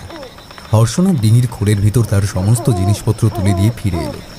তার খুঁটি থেকে ডিঙির বাঁধন খুলে উঠে পড়ল ডিঙির মধ্যে। এরপর দাঁড় বাইতে বাইতে ভেসে চলল মাঝ হাওরের দিকে। ঘুটঘুটে অন্ধকারে কেবল বাতাসের শোষো শব্দ আর আশেপাশের ঝোপঝাড় থেকে শেয়াল আর রাতচরা পাখিদের কোলাহল ভেসে আসছে। হর্ষনাথ ডিঙির দাঁড় বাওয়া থামিয়ে কেবল জলের উপর সেটাকে ভাসিয়ে রাখল। এরপর খোলের মধ্যে আসন পেতে বসে পড়ল। তারপর কাপড়ের পোটলা খুলে সমস্ত সামগ্রী বার করে গুছিয়ে রাখল। মাটির বলটার মধ্যে একটা গর্ত ছিল, তার মধ্যে ত্রিশূলটাকে খাড়াভাবে দাঁড় করিয়ে দিল। সমস্ত আয়োজন শেষ করে হর্ষনাথ ধ্যানে বসল। চোখ বুজে থেকে এক মনে পরিবেশের সমস্ত শব্দগুলোকে আলাদা আলাদা করে বিশ্লেষণ করতে লাগল। কিন্তু বহুক্ষণ কেটে গেলেও রাতের প্রকৃতির নিত্যদিনের কিছু শব্দ ছাড়া আর কোনো শব্দ যেন আলাদা করতে পারল না। হর্ষনাথ তবুও হাল না ছেড়ে বারংবার সেই চেষ্টাই করে যেতে লাগলো। এতেও যখন কোনো রকম কার্যসিদ্ধি হলো না, তখন শ্রবণের সাথে ঘ্রাণের ক্রিয়া শুরু করে দিল। বাতাসের সমস্ত শব্দের সাথে গন্ধগুলোকে আলাদা করতে শুরু করল। কিছু সময়ের মধ্যে বুঝতে পারল তার ডিঙির খোল থেকে ভেসে আসছে জ্বালানি তেলের উগ্র গন্ধ, হাওরের জলের মধ্যে পাকমাটি মিশ্রিত গন্ধ, ঝিরিঝিরি বাতাসের জংলা একটা গন্ধ। এরই মাঝে একটা অদ্ভুত মরা পচা গন্ধ ইতিমধ্যেই তার নাকে এসে ঠেকতে লাগল। খানিক বাদেই হর্ষনাথ এবার একটা অচেনা শব্দ পেল। শব্দটা যেন একটা নির্দিষ্ট জায়গা থেকে আসছে। সেটা ভেসে আসছে তার ডিঙিটার আশেপাশের জলের মধ্যে থেকে। একসাথে অনেকগুলো শব্দ তরঙ্গ যেন জলের নিচ থেকে উপরে উঠে আসছে। হর্ষনাথ চোখ খুলল। শোয়ে আসা অন্ধকারে চারিদিকে একবার দৃষ্টিপাত করে দেখে নেয় হর্ষনাথ। সে বুঝতে পারে এই তরঙ্গের শব্দ শত শত মৃত মানুষের আত্মাদের মিলন ঘটার ফলে সৃষ্টি হয়েছে। হর্ষনাথ সামান্য হেসে নিয়ে ধ্যানস্থ হল। খানিক বাদেই একটা ঘর শব্দ যোগ হল। এই শব্দ তার কাছে অতি পরিচিত। তার সাথে যোগ হলো বিকট মরা পচা একটা গন্ধ, যে গন্ধ প্রাণবায়ুকে শরীর থেকে শুষে নেওয়ার ক্ষমতা রাখে। হর্ষনাথ সেই মুহূর্তে হাত বাড়িয়ে দেশলাইয়ের বাক্সটাকে আলতোভাবে হাতে নিল। তারপর দেশলাইয়ের বাক্স থেকে একটা কাঠি বের করে তৈরি হয়ে রইল। তার পর মুহূর্তে তার ডিঙির সামনে থেকে একটা প্রকাণ্ড গর্জন করে জল থেকে উঠে সাপতটা ঝাঁপিয়ে পড়তে উদ্ধত হলো। হর্ষনাথ কাল বিলম্ব না করে সেই মুহূর্তে দেশলাইয়ের কাঠিটা জ্বালিয়ে ছুঁড়ে দিল জ্বালানি তেলে রাখা পাত্রটার মধ্যে। তারপর ত্রিশূলটাকে এক হাতে নিয়ে ঝাঁপিয়ে পড়ল হাওরের গভীর জলে। দেশলাইয়ের কাঠির মাথায় সদ্য জ্বলে ওঠা আগুনটা তেলের মধ্যে গিয়ে পড়তেই একটা প্রকাণ্ড জোরে বিস্ফোরণ হল। হর্ষনাথ সেই মুহূর্তে ডুবে রইল জলের তলায়। ডিঙিটা টুকরো টুকরো হয়ে ডুবে গেল জলের তলায়। অজস্র আগুনের ফুলকি যেন ঝোপ ঝাপ শব্দ করে জলের মধ্যে পড়তে লাগলো। আর তার সাথে সাথে জলের তলায় ভেসে এলো অজস্র সাপদের সমবেত গর্জনের শব্দ। হাওরের জলের মধ্যে ঢেউ খেলে যেতে লাগলো সেই শব্দ তরঙ্গে। এরপরেই দূর থেকে শোনা গেল শিঙার ভো ভো শব্দটা। জলের মধ্যে ঝুপঝাপ শব্দ করে সাপদগুলো যেন ছুটে পালাতে লাগলো। কিন্তু হাওরের সমস্ত বাতাসে হঠাৎই দূর থেকে ভেসে আসতে লাগলো মন্দিরের ঘণ্টার ঢং ঢং শব্দ, শাঁখের আওয়াজ। দূর থেকে ভেসে আসতে লাগলো আজানের শব্দ। হর্ষনাথ জলে ভেসে উঠতেই দেখল অদ্ভুতভাবে এই সমস্ত শব্দ যেন হাওরের চতুর্দিকের বাতাসে ভেসে বেড়াচ্ছে, অথচ গায়ের কোনো মানুষকে তার সে নির্দেশ দেওয়াই ছিল না। তাহলে কি সত্যি উপরওয়ালা তাকে রক্ষা করতে তার সঙ্গ দিয়েছে? অজস্র সাপদের ভয়ঙ্কর গর্জন সেই সময় যেন ক্রমেই অজস্র আর্তনাদের স্বরে পরিণত হয়েছে। হাওরের ঘন অন্ধকারময় পরিবেশে তখন বাতাসে ভেসে বেড়াচ্ছে জ্বলন্ত আগুনের অজস্র শিখা। সেগুলো যেন ছাই হয়ে হাওরের জলে এসে পড়েছে। আর তখনও দূর থেকে ভেসে আসছে সেই সমস্ত অদ্ভুত শব্দগুলো। হর্ষনাথ সাঁতার কেটে পাড়ের দিকে উঠে এল। পিছনে ফিরে একবার চেয়ে দেখল ডিঙির সামান্য কয়েকটা জ্বলন্ত কাঠ তখনও জলের উপর ভেসে আছে। ধীরে ধীরে সমস্ত পরিবেশটা যেন শান্ত হয়ে এলো। হর্ষনাথ নিজের কুটিরের দিকে এগিয়ে গেল। কুটিরের সামনে যেতেই দেখল দরজার কাছে এক হাতে লণ্ঠন আর অন্য হাতে শিঙা নিয়ে দাঁড়িয়ে আছে কুমারদেব রায়। তিনি হাসতে হাসতে বললেন, হর্ষনাথ, মাকড়ের বিনাশ আমি স্বচক্ষে দেখেছি। তুমি ধন্য হর্ষনাথ, তুমি ধন্য।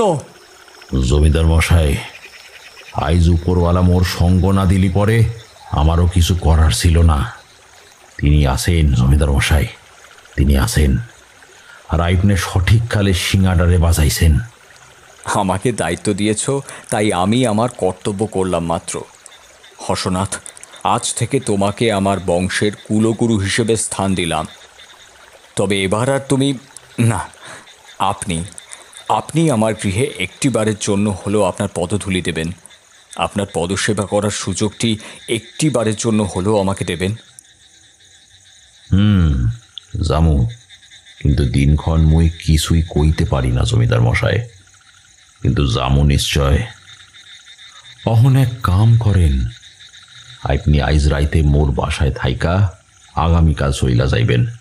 মুই কাল প্রভাতেই অনর্থায় চইলা যাইমু, এই স্থান মুই ত্যাগ করতে হইব।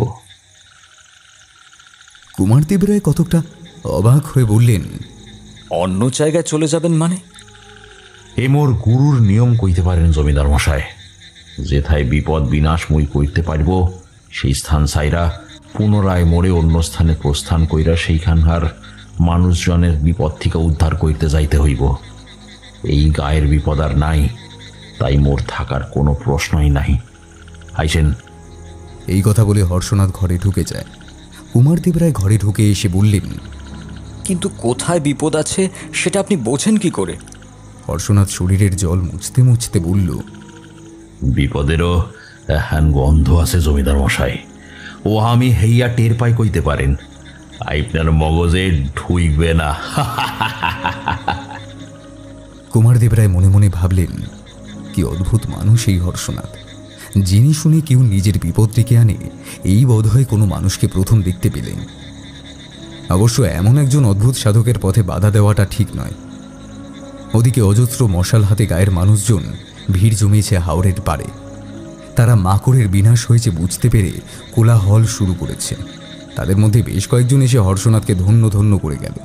অথচ মানুষগুলো জানতেই পারল না আগামীকাল সকালের পর থেকেই তাদের এই রক্ষাকর্তাটি অন্য কোথাও বিপদমুক্ত করতে যাবেন অন্য কোনো গায়ে।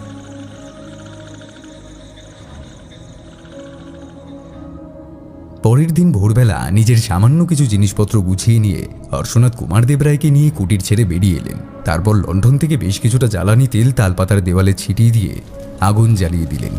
মুহূর্তে দাউ দাউ করে জ্বলে উঠল সমস্ত কুটিরটা। কুমারদেব রায় চুপ করে কেবল হর্ষনাথের সমস্ত কার্যকলাপ দেখতে থাকলেন। এরপর হর্ষনাথ বাঁশের লাঠি আর লণ্ঠন হাতে নিয়ে অগ্নিদগ্ধ কুটির চত্বর ত্যাগ করে ফিরে চললেন। আঁকা বাঁকা কাদা মাটির পথ ধরে গড়াই নদীর পাড়ের দিকে দুজনে হাঁটতে হাঁটতে চলেছেন। কিছু সময় পরে সেখানে পৌঁছে ঘাটে বাঁধা একটা ছোট্ট ডিঙি নৌকা জলে নামিয়ে দুইজন ভেসে চললেন গড়াই নদীর স্রোতের টানে।